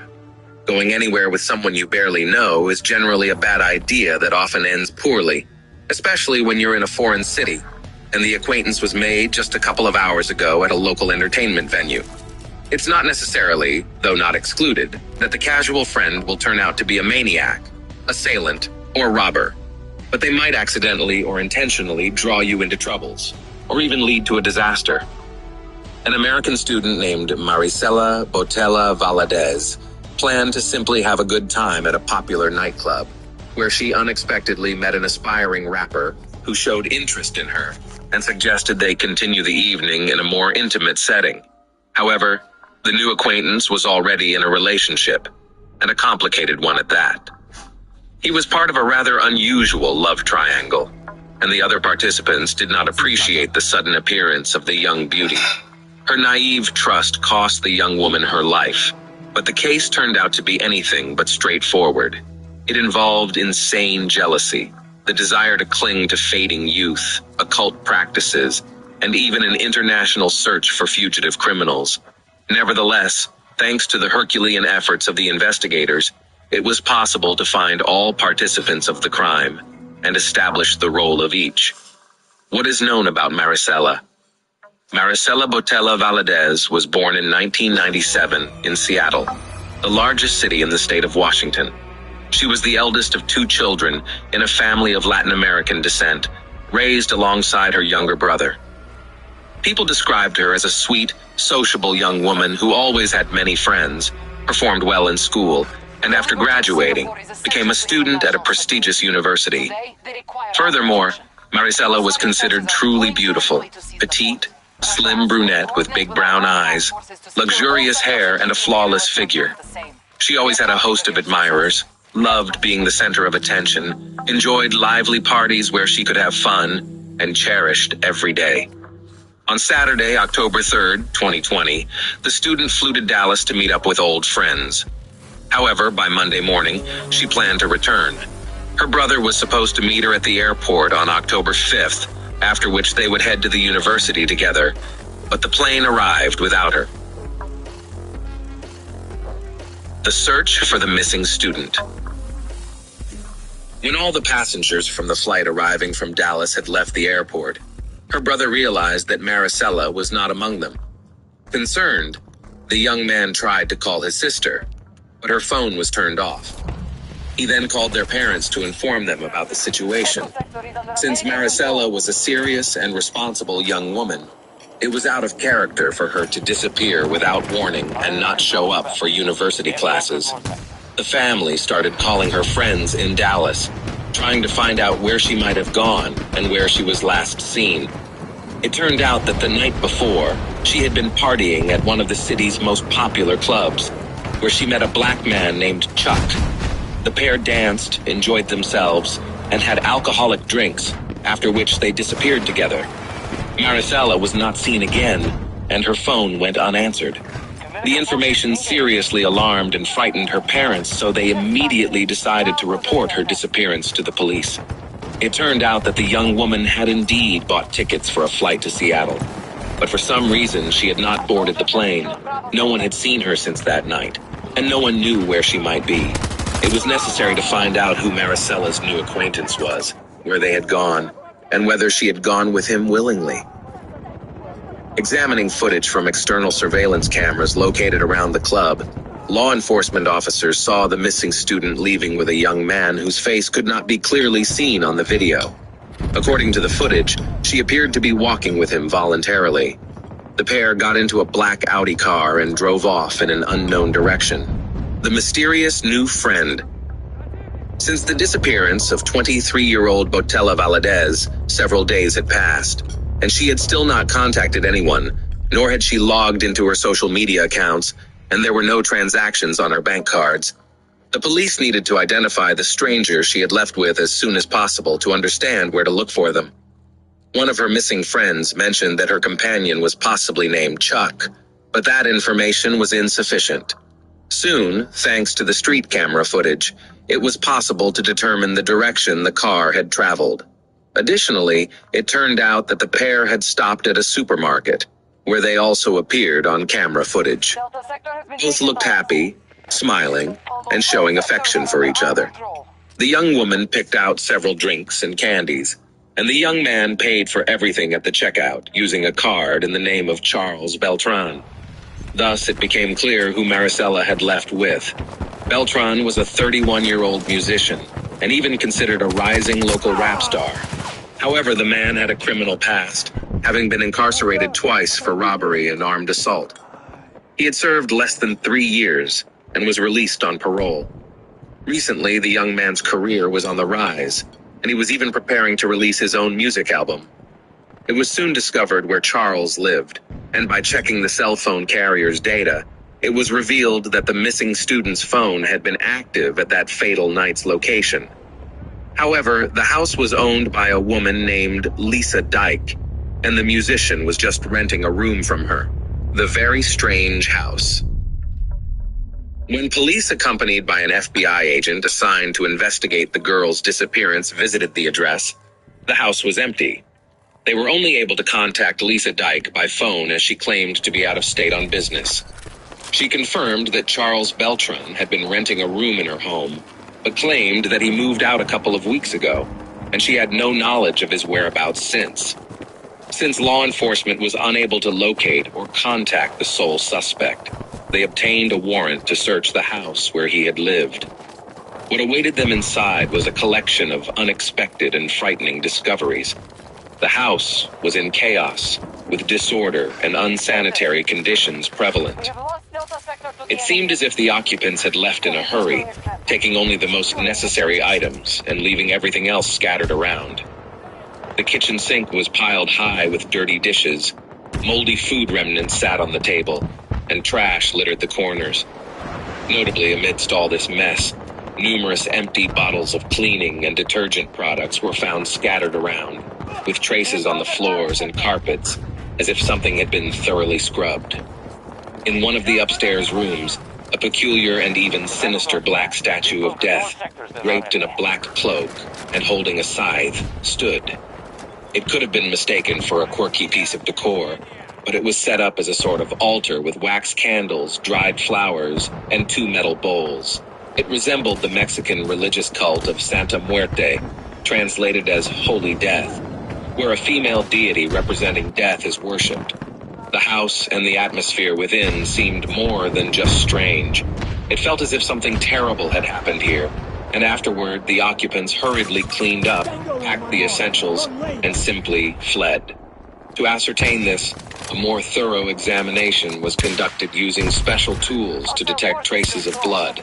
This revealed numerous wiped blood stains on the floor in one of the bedrooms, in the bathroom, and in the hallway. It was later discovered that the bedroom, where the carpet was practically soaked in blood, belonged to Charles, and it appeared that a violent crime had taken place there. But who was the victim? The missing girl, the tenant himself, or someone else? Despite all attempts to clean the traces, the blood had soaked into the covering, seeped under the baseboards, stained the wallpaper and furniture. Experts compared the found traces with Maricela's DNA, and any last doubts were dispelled. The blood belonged to the girl. The house was sealed as a crime scene, but now the task was to find the main suspect, possible accomplices, and witnesses. This task was not easy. As it turned out, Charles had fled, and the owner, even before the police visit, had hastily put the house up for sale. Therefore, the police decided to learn as much as possible about everyone who had recently lived in this house. The love triangle.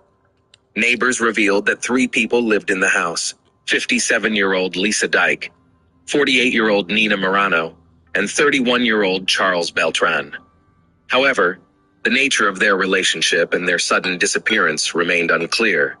It was necessary to investigate each individual's background and find and interrogate them as soon as possible.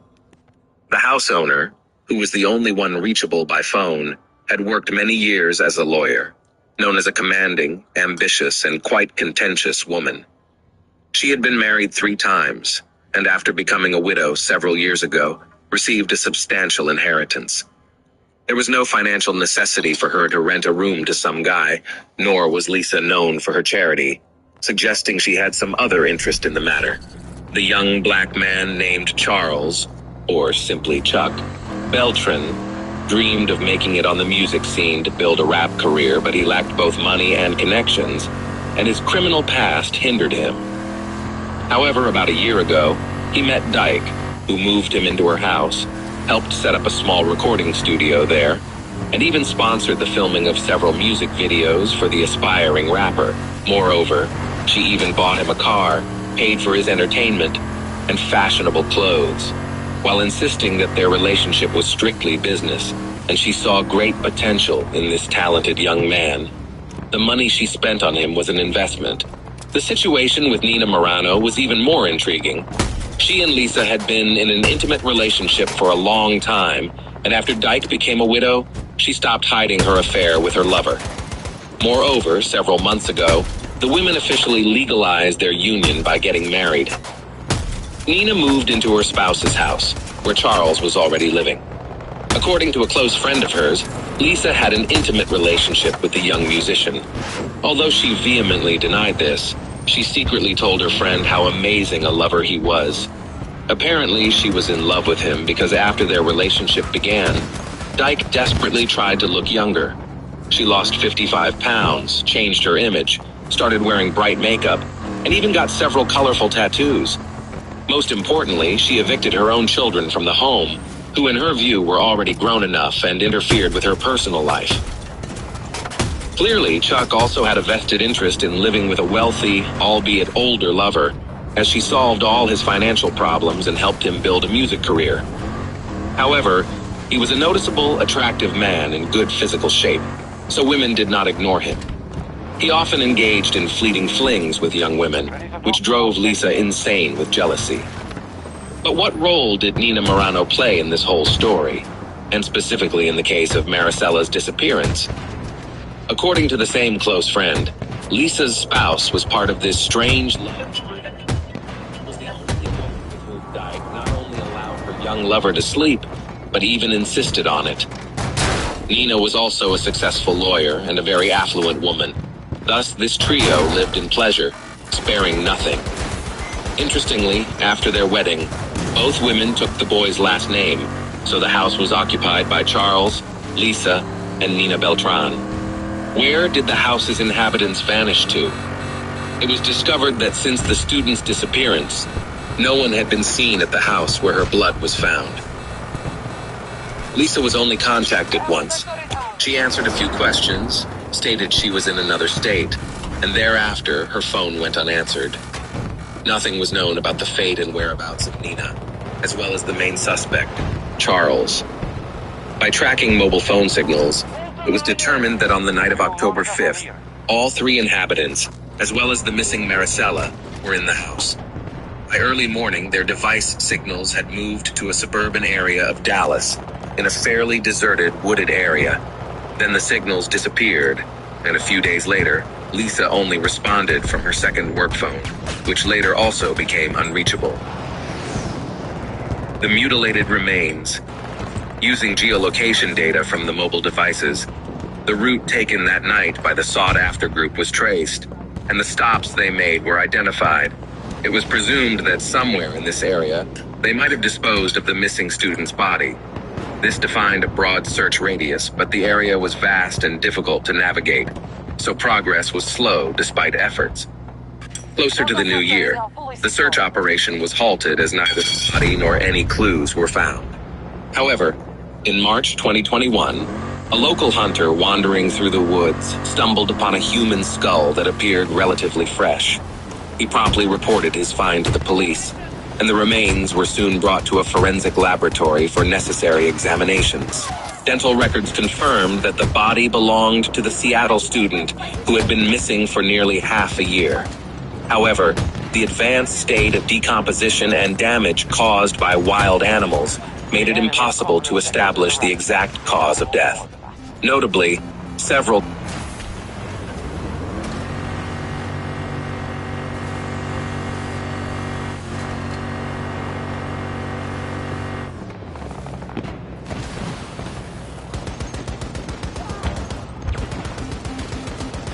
We have lost half our resources. Alpha sector now secure.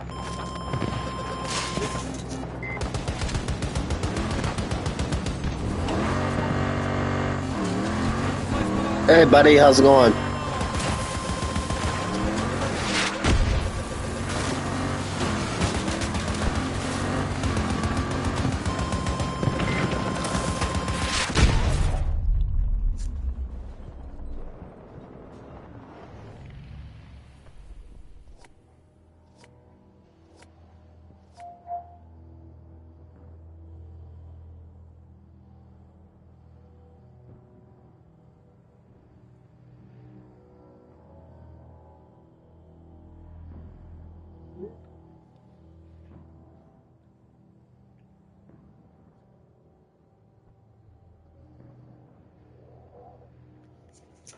I'm all right, buddy. I'm all right, dude.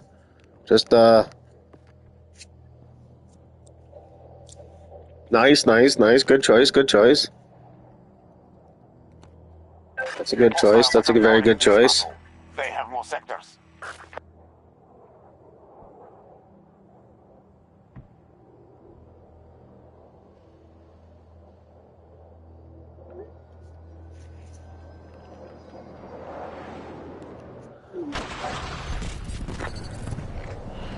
Our troops have captured Charlie sector.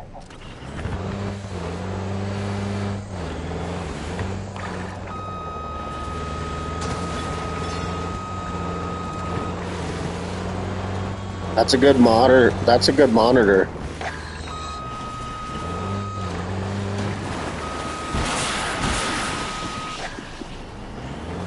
Oh, I don't want to go down there.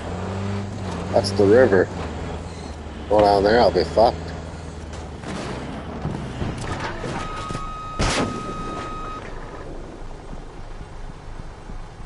Damn it!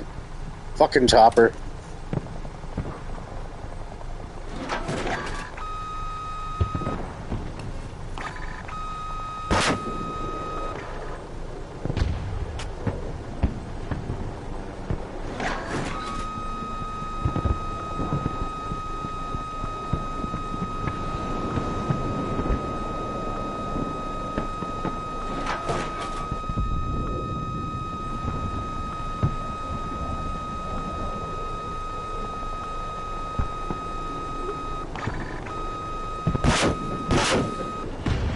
Fuck.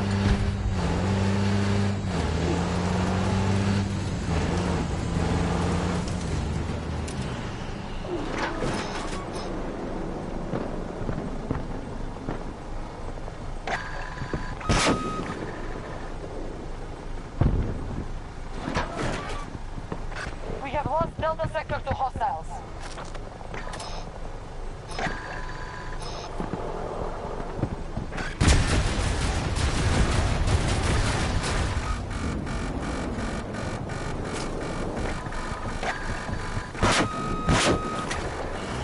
Assistance available. Go in for the drop.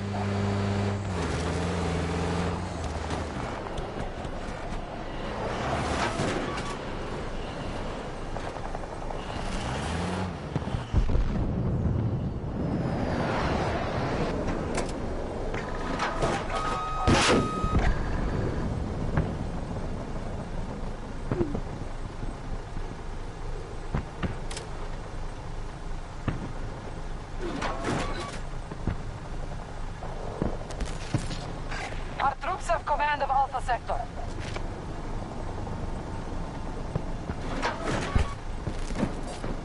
The battle goes well. We have conquered more sectors than our enemy.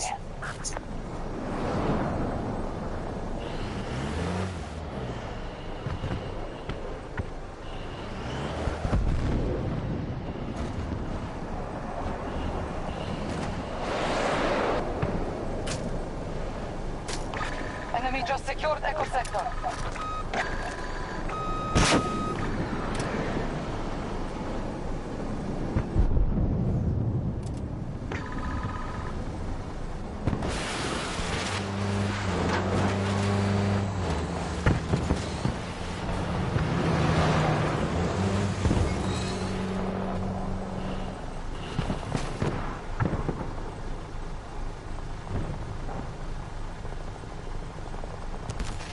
We lost Charlie sector to hostiles. American forces will take every sector if they are not stopped.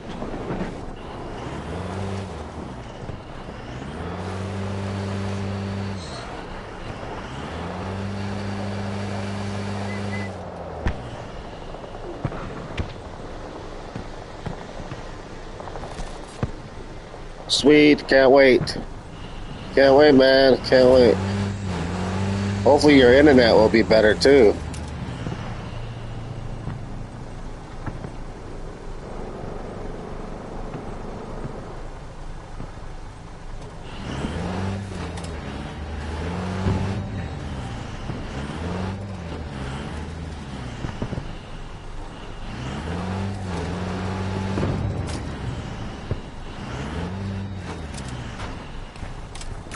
Threat marked. Too far to judge.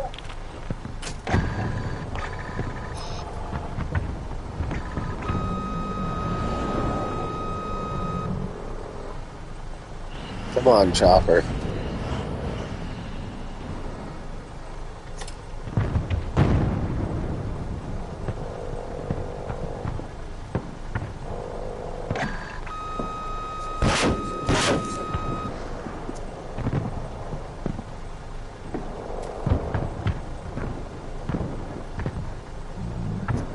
Come on, Chopper. Hey, Battlefield, do me. Are you linked to my other account? My other YouTube account? I can't remember if you are or not. Canadian Custom RC. It's got an RC semi.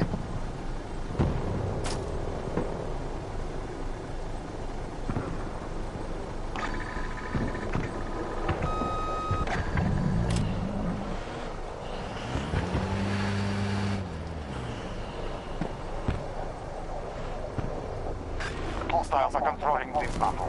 They have more sectors.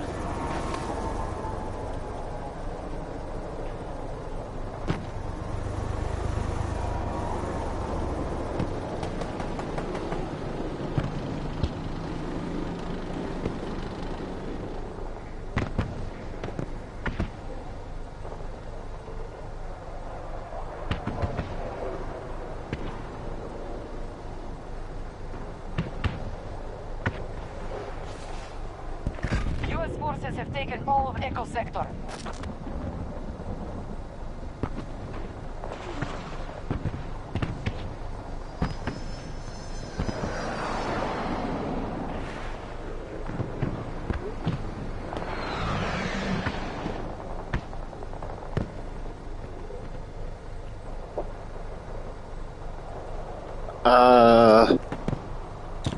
Hang on, give me 1 sec. Is Old Fart? Is it? No, it's not Old Fart Gamer. Just give me 1 sec.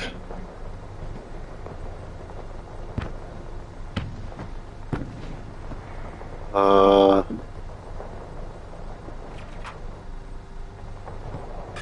resources are few. Use them wisely.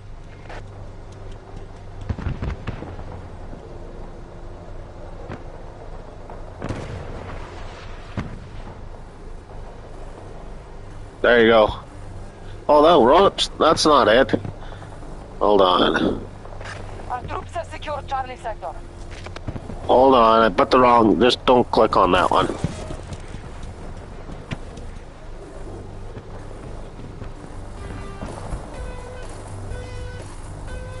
Our enemy controls the battlefield. They have conquered more sectors.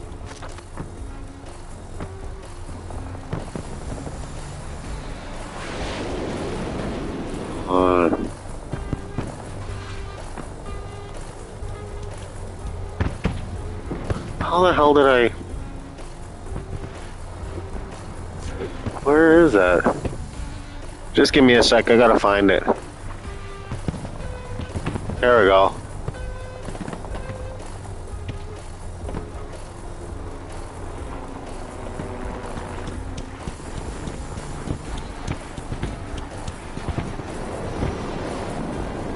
There you go. I put... Reclaim the enemy-controlled sector. There you go, I put it up there. We're being pushed back on all fronts. Hostiles control more sectors.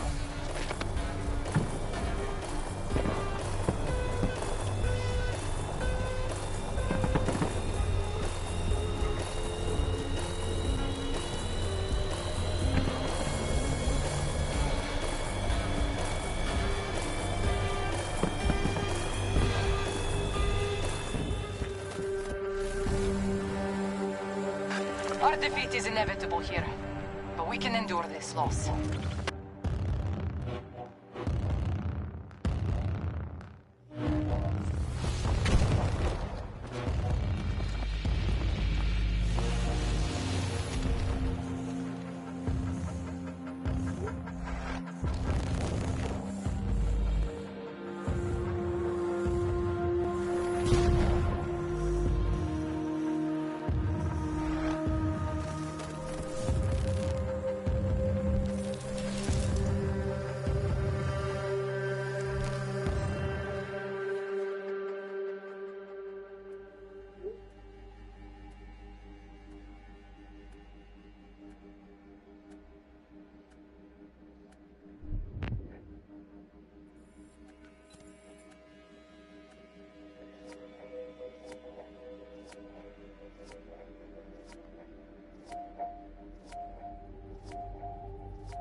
set.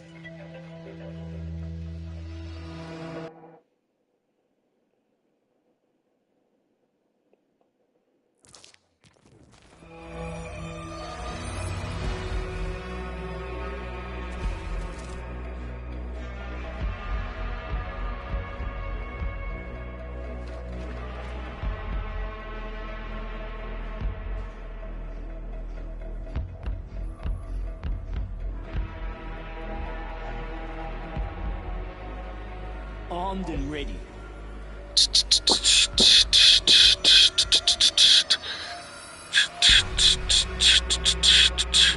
Alright, The city of I'm gonna play the documentary. responds to powerful sandstorms. However, we have assets in the area that we must secure before the Americans interfere.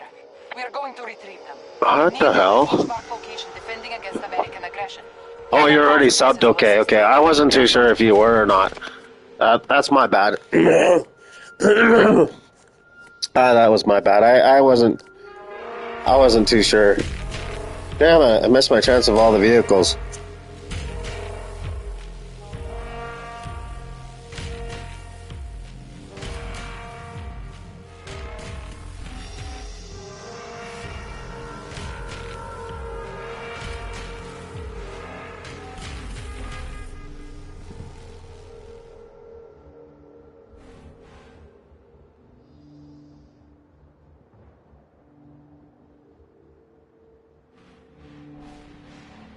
We're dominating the battlefield. Maintain your positions. Hostiles engaged. Begin your assault on the objectives.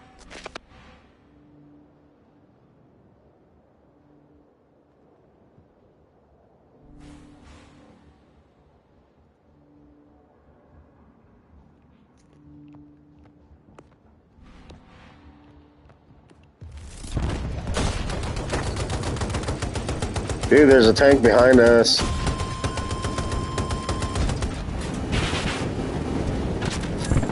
Oh, I got him.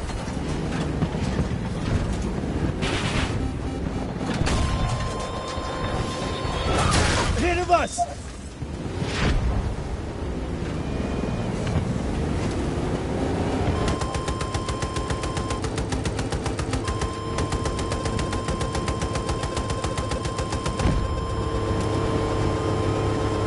There's a tank there, dude. Where the hell is this guy going? The enemy has taken Foxtrot sector. This strategy is not working. Hostiles control more sectors than we do.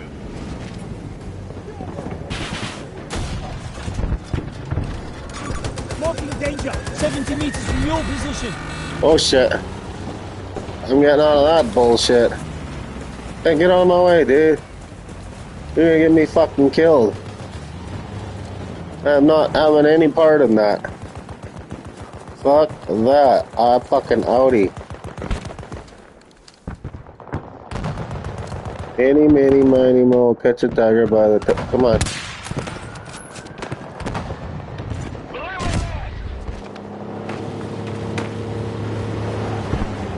Come on, bitch.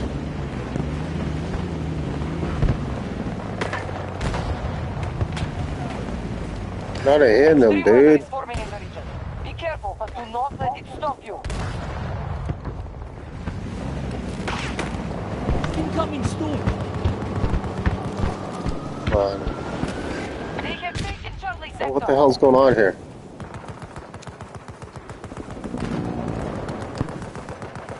Yeah, here we go.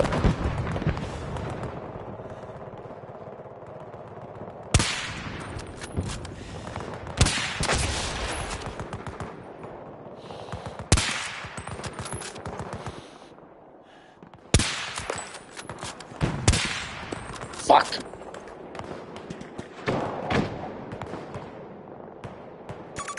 Hostile infantry! 250 meters away!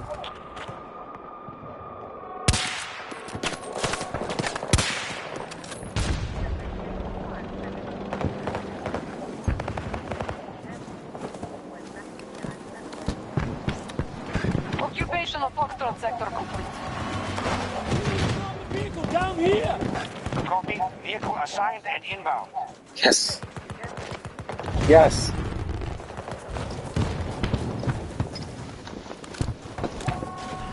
Woohoo! Let's go.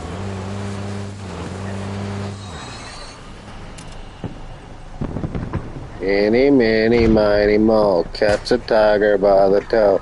If he hollers, let him go. Reinforcement numbers are falling. Get him! Get him! Get him! Get him! Fuck! Front! What the hell's shooting at me? Oh, fucking sniper way over there. There, try to snipe now, asshole. Look left! U.S. forces have moved swiftly to claim the objectives.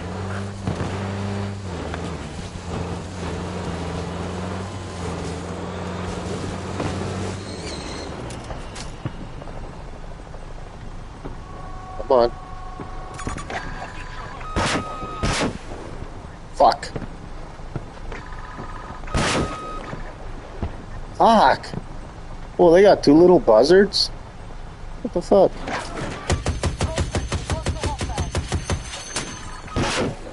Oh, somebody killed him. Yeah.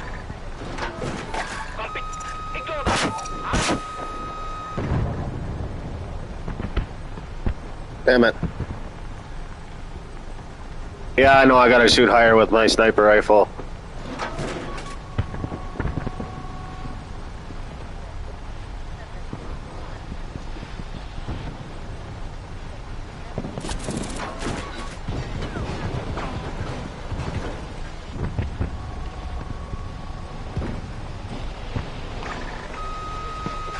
Support drop ready.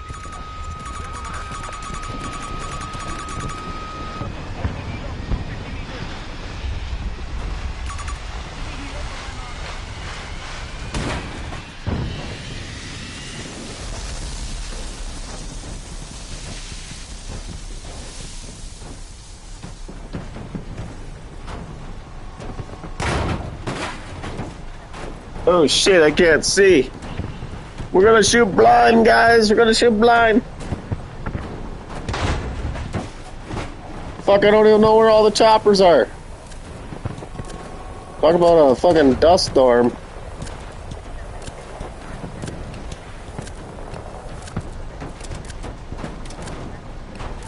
Left! Attack now! Call if you need us.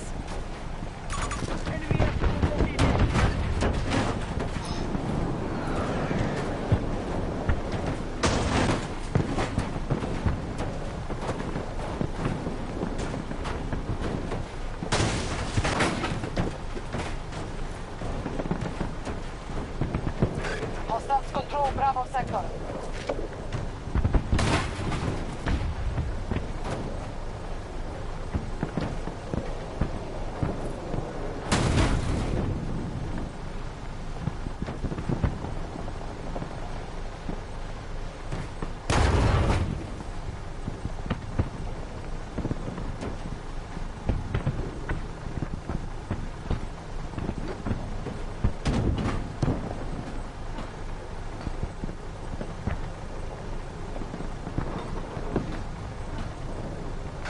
We have fully occupied Alpha sector.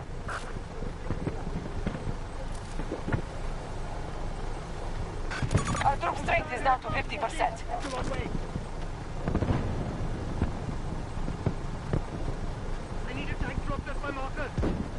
Acknowledged. Vehicle en route to destination.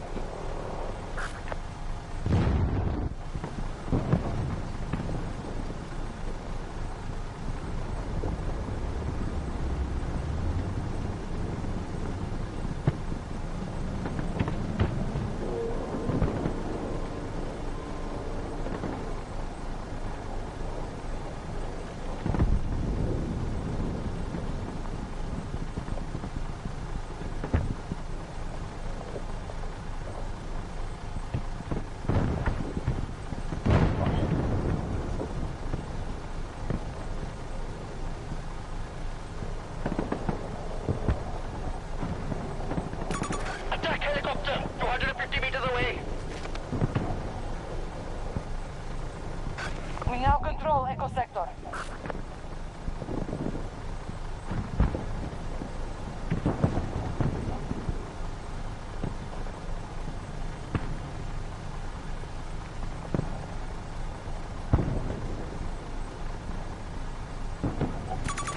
Tango, pretty far off.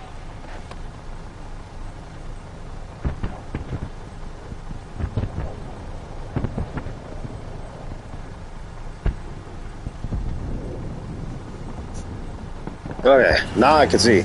Let's go. Let's fucking do this shit. They've secured all of Alpha Roll Tango. call.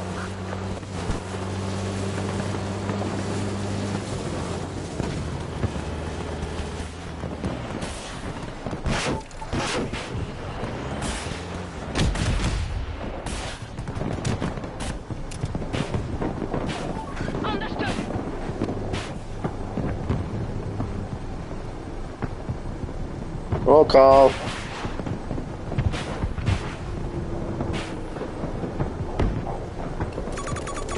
Spotted a hostile tank.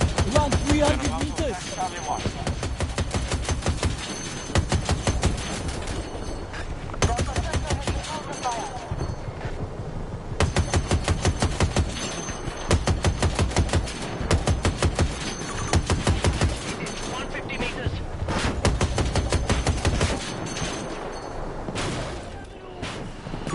They've got attack.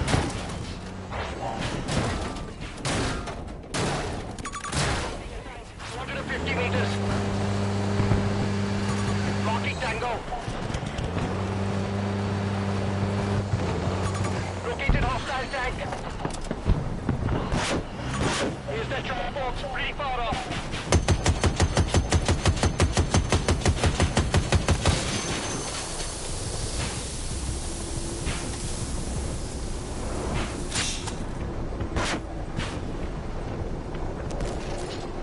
Charlie sector secure.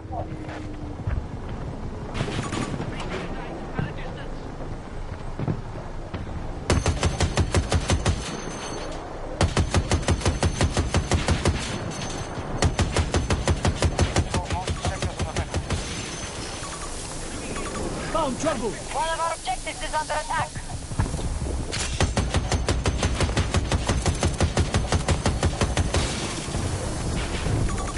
Tango on my mark. Hostile tank.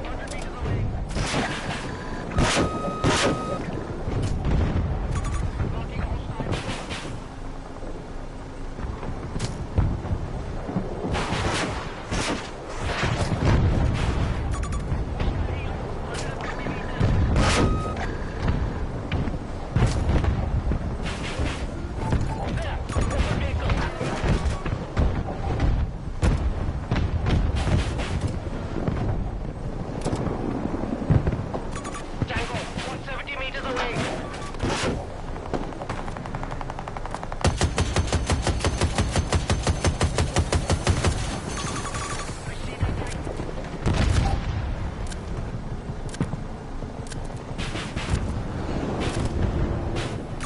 Tango spotted. 170 Head out to the meters. marker.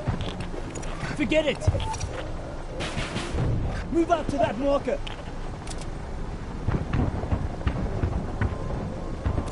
Attack helicopter. Come on. Come on. One of our objectives is under attack.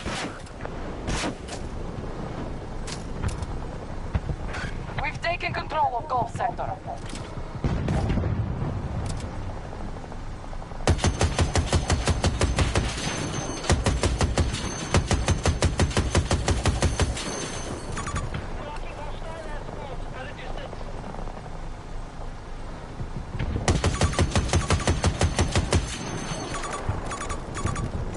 Belay that.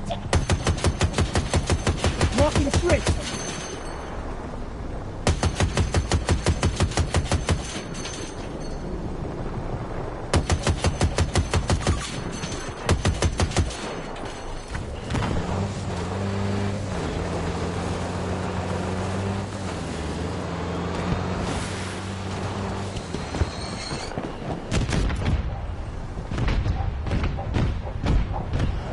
Our troops are assaulting Bravo 1.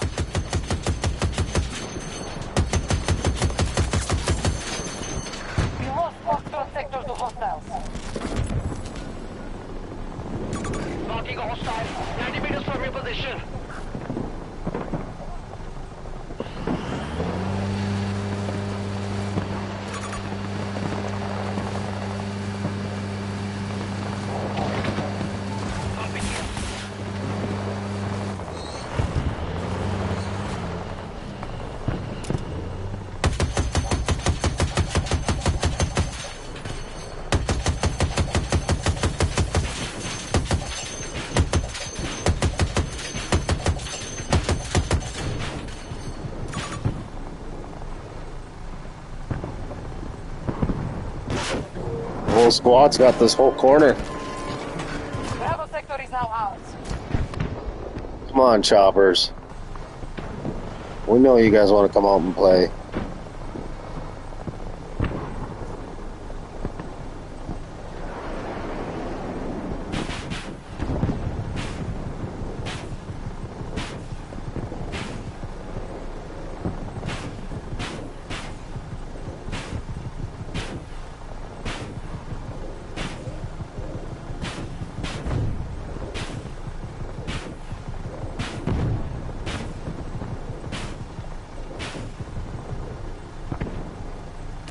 Tango on the map, 300 meters away.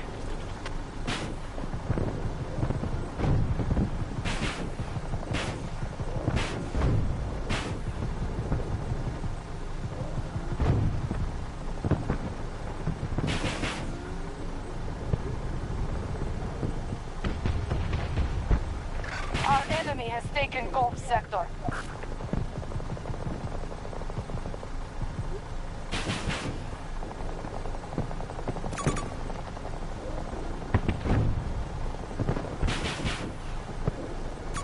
Hostile soldier, 300 meters.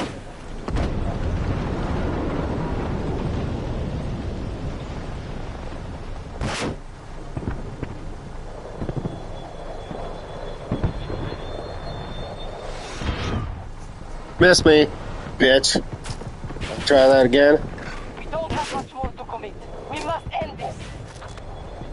Come on. Shoot, shoot. Ah, fuck. That chopper's not. Damn it. Chopper needs to sit a little higher. There we go. Shoot your rockets, boys. He's bound to come up. Ah, you fucker. Our squad mates are all right here. We're just waiting for that chopper, that one chopper.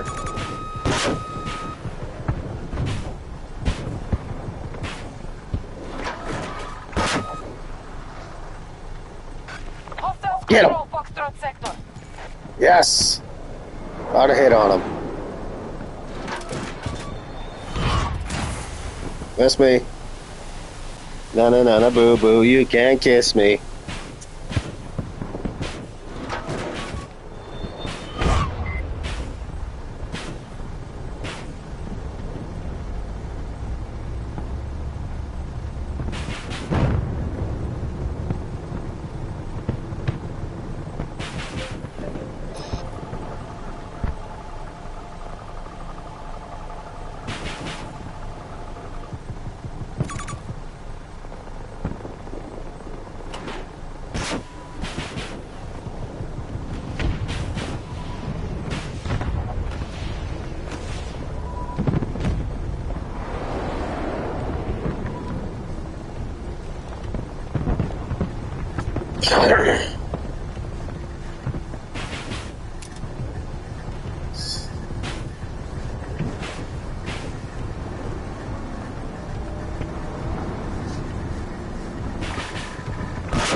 Oh yeah, let's go. Let's see. Oh, there's 4 rockets after that jet. We're winning though. Where do you see the jet locked on? Oh, there's They a. now hold more than us.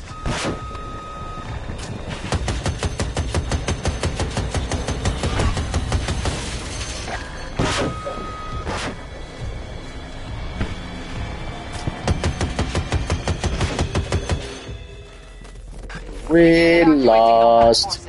Wop wop wop.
ready.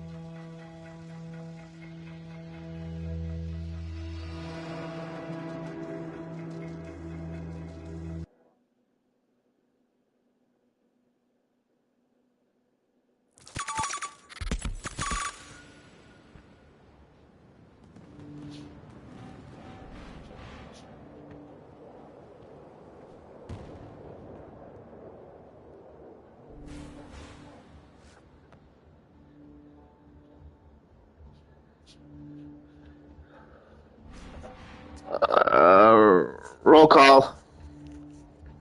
Roll call. Roll call. We gotta finish documentary.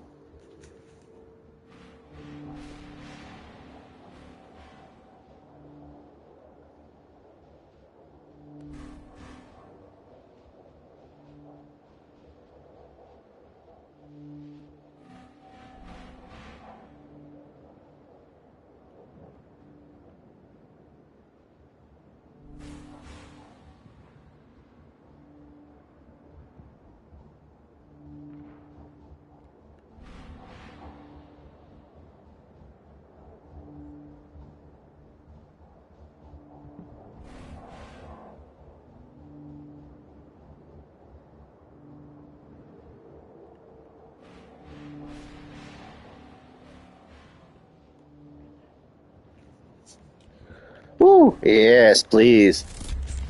Nicole, Nikki Cole, Nikki Coley, Neka Cole, Nikki Turtle.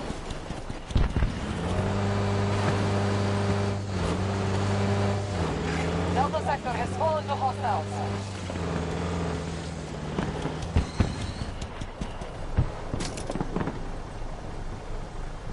Come on, Jet.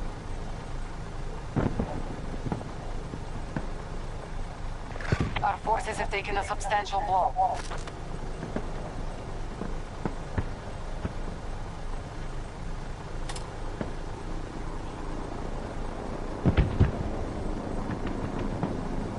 We now control Charlie sector.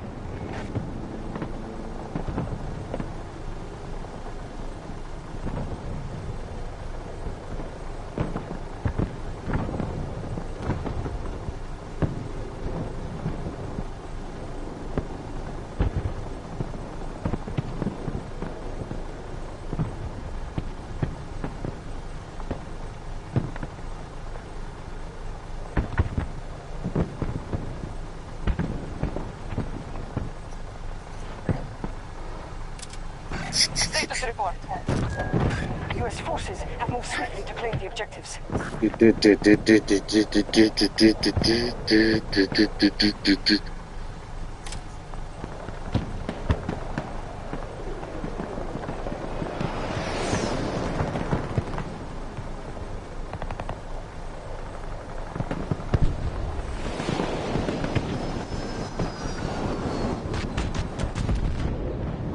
The enemy holds the majority of sectors. Our enemies control Alpha sector.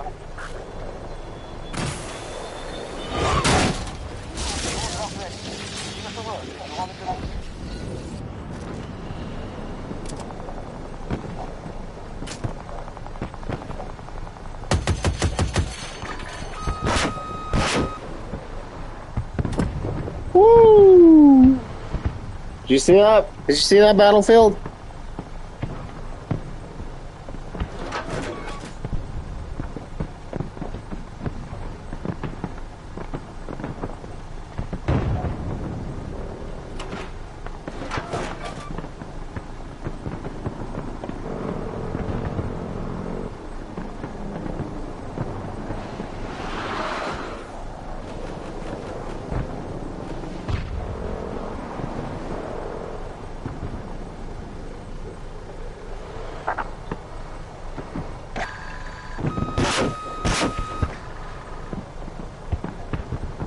Get him! Yeah! Aw. Not the outcome I wanted.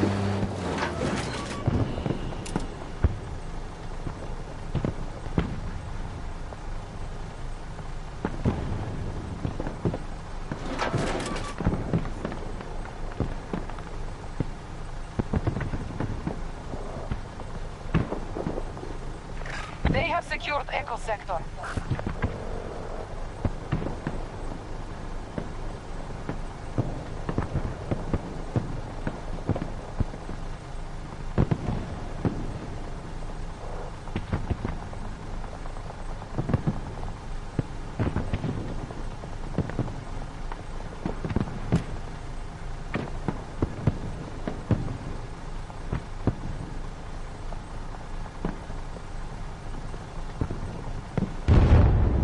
Our task forces are down to half strength.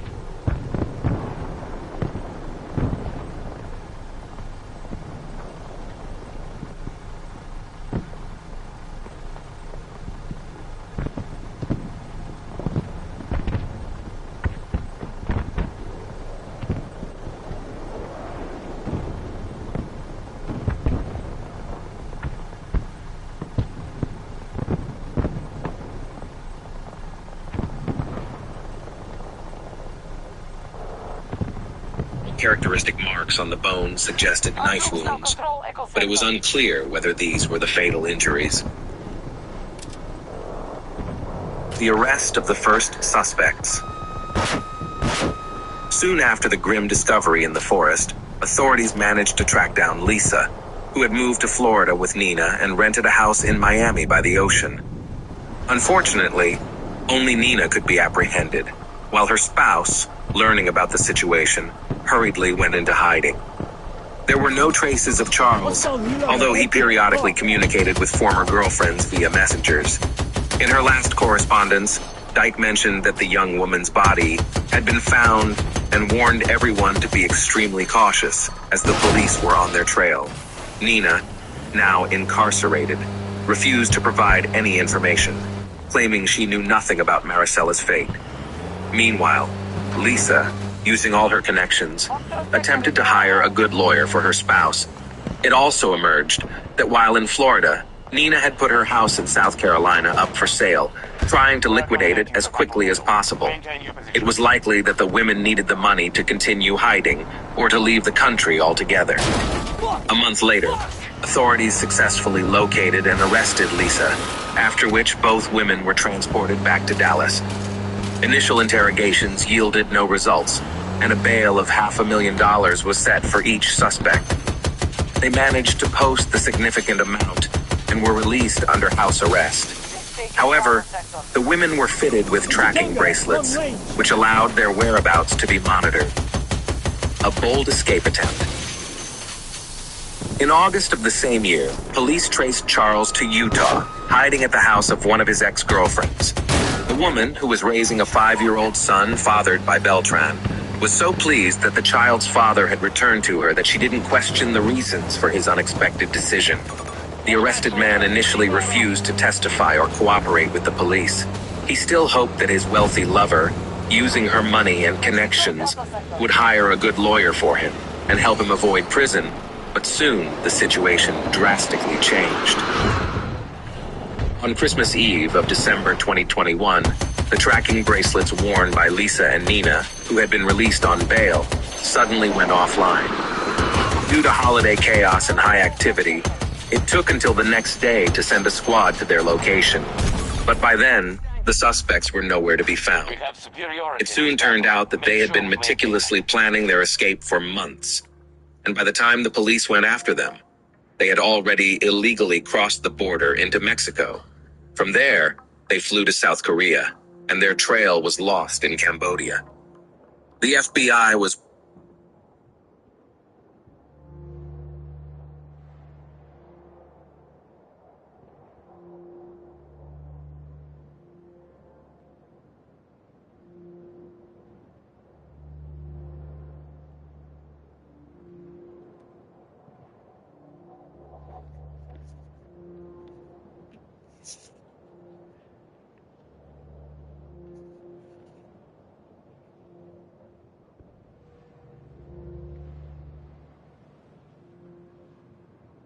was once again involved in the investigation, working with the Cambodian police and immigration services to track down the fugitive suspects. The women came under law enforcement's radar after withdrawing a large sum of money from an ATM. They tried to pay in cash everywhere to avoid revealing their whereabouts. ATM cameras helped identify the fugitives, and another camera on a neighboring building captured the license plate number of the car they arrived in. This information led to the driver, who took the police to the house rented by the extravagant foreigners. The women were rearrested and extradited to the U.S. in February 2022, where justice was to be served. This time, bail was denied, and they were sent directly to jail. Charles's candid confessions. By then, Chuck had fully realized that his lover was not going to save him from prison, and was only concerned about herself, leading him to express a desire to cooperate with the investigation and start providing information. His account of the events of that dreadful night horrified many. Beltran confessed that he had been in an intimate relationship with the homeowner, Lisa, and her spouse, Nina. According to him, he engaged in these relationships for money and the opportunity to advance his music career. He harbored no warm feelings towards these women, and often indulged in affairs with young and attractive women, which he never hid. While Nina was indifferent to his actions, Lisa sometimes became wildly jealous. On the fateful night of October 5th, 2020, Chuck met a young student named Maricela at a nightclub. The beautiful, slender girl immediately caught his attention, and it seemed he caught hers as well. After spending several hours drinking cocktails and dancing, he invited her over, and she agreed. When they arrived at his place late at night, Nina and Lisa were already asleep, so Charles easily took the girl to his room. There, the couple engaged in intimate activities and later fell asleep. According to the suspect, in the middle of the night, Lisa entered his room, and seeing the young beauty asleep next to him, flew into a jealous rage. She went to the kitchen to grab a large knife, then returned and leaped onto Maricela, repeatedly striking her. Charles claimed he was awakened by the noise and was disoriented at first, still somewhat intoxicated. When he finally turned on the light, he was confronted with a horrific scene. Maricela's body had slid to the floor next to the bed, where she had bled out. At that moment, Nina entered the room. They just stood there for a few minutes, and nobody attempted to help the victim. When Chuck regained his composure, he realized that the crime might be pinned on him since he had a criminal record, and his influential lovers could escape punishment. That's why, he said, he agreed to help dispose of the body and cover up the crime. Charles stayed with friends for several days, and when he returned to collect his belongings, he noticed that the blood stains on the floor and carpet had nearly disappeared. Lisa told him that she and Nina had taken care of everything and destroyed the evidence of the crime. Nevertheless, all three decided it was best to leave town for a while and watch from afar what would happen next. Lisa Dyke Beltran's version. Lisa's lawyer insisted that his client had no motive to attack the girl and take her life. She claimed that her relationship with Chuck was strictly business, and she viewed his promising music career as a good investment. Who he slept with or flirted with never concerned her. As a key argument, the defender pointed out that Dyke had recently entered into marriage and was happy with Moran. However, no one could explain why, after their wedding, the women suddenly decided to take the surname of the young lodger, who, according to them, meant nothing to them. At the trial, Lisa claimed that Charles was hot-tempered and very cruel, and when drunk, he became a beast, whom she feared. According to her, that night he brought a new girl from the club, but after they became intimate, an argument erupted, and Chuck, in a fit of rage, grabbed a knife. She and Nina ran to the noise and tried to separate the couple, but it was too late. Maricela was dead.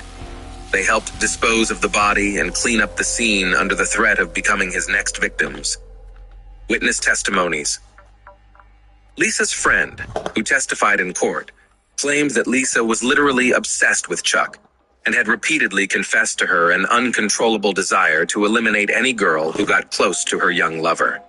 Clearly, she was unable to manage her emotions that night. Additionally, the witness mentioned the odd statue of Santa Muerte at her friend's house. She recalled being surprised by the improvised altar during a visit, but the homeowner jokingly claimed she was into black magic and knew how to cast a spell to ensure a man could only have eyes for her. However, it seems the ritual failed, and the woman resorted to using a knife. Another witness, a real estate agent approached by the women shortly after the incident, testified that they were eager to sell several properties they owned as quickly as possible. They also wanted to put their Dallas home on the market, but since it was the site of the alleged crime, they couldn't while the investigation was ongoing. The situation escalated when the remains of the missing girl were discovered, after which Lisa and Nina were ready to sell the property at half price just to get the money quickly. Trial and sentences. The court took into account Charles's full confession and his cooperation with the investigation. However, the situation for the fugitives worsened after their attempt to flee to another continent. In March 2023, Lisa Dyke Beltran was found guilty of the brutal crime against 23-year-old Maricela, concealing evidence and attempting to flee. She was sentenced to life imprisonment without the possibility of parole. As for Charles Beltran and Nina Morin, they fully admitted their guilt and agreed to cooperate with the investigation. They were only found guilty of concealing evidence. Nina was sentenced to 7 years in prison, but could be released in 3 years due to good behavior. Charles, previously convicted on multiple occasions, was sentenced to 12 years in prison, with the possibility of parole after serving 8 years. Thanks for watching, guys. Subscribe to my channel. There are many shocking stories.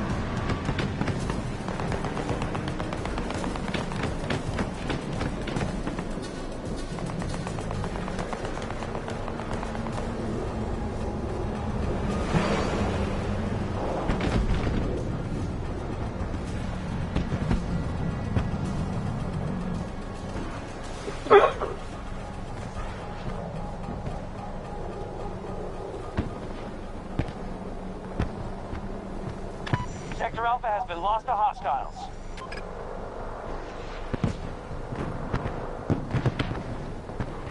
The hostiles control more sectors than we do. Counterattack immediately.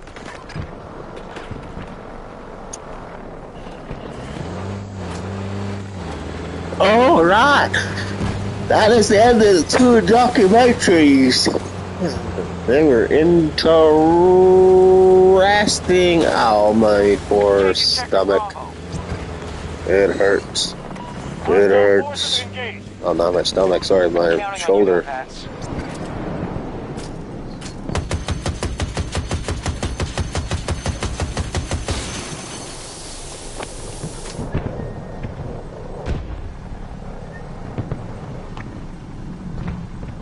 Jingle bells, jingle bells, jingle bell rock. Jingle bell rock. That's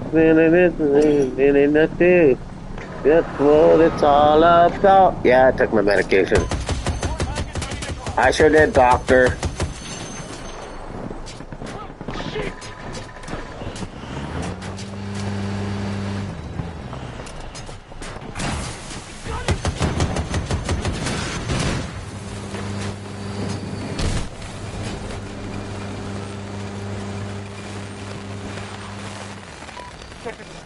What's your new nickname's gonna be? Dr. Nicole.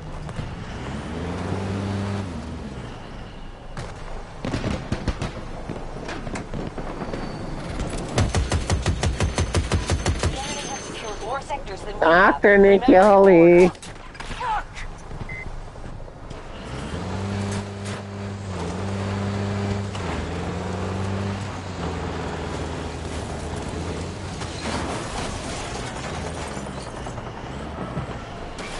Sector Delta has been captured by us.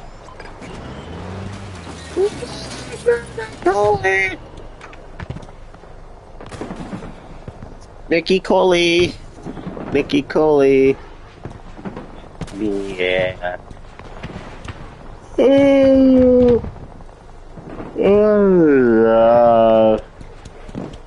I think I'm gonna shut it down for tonight.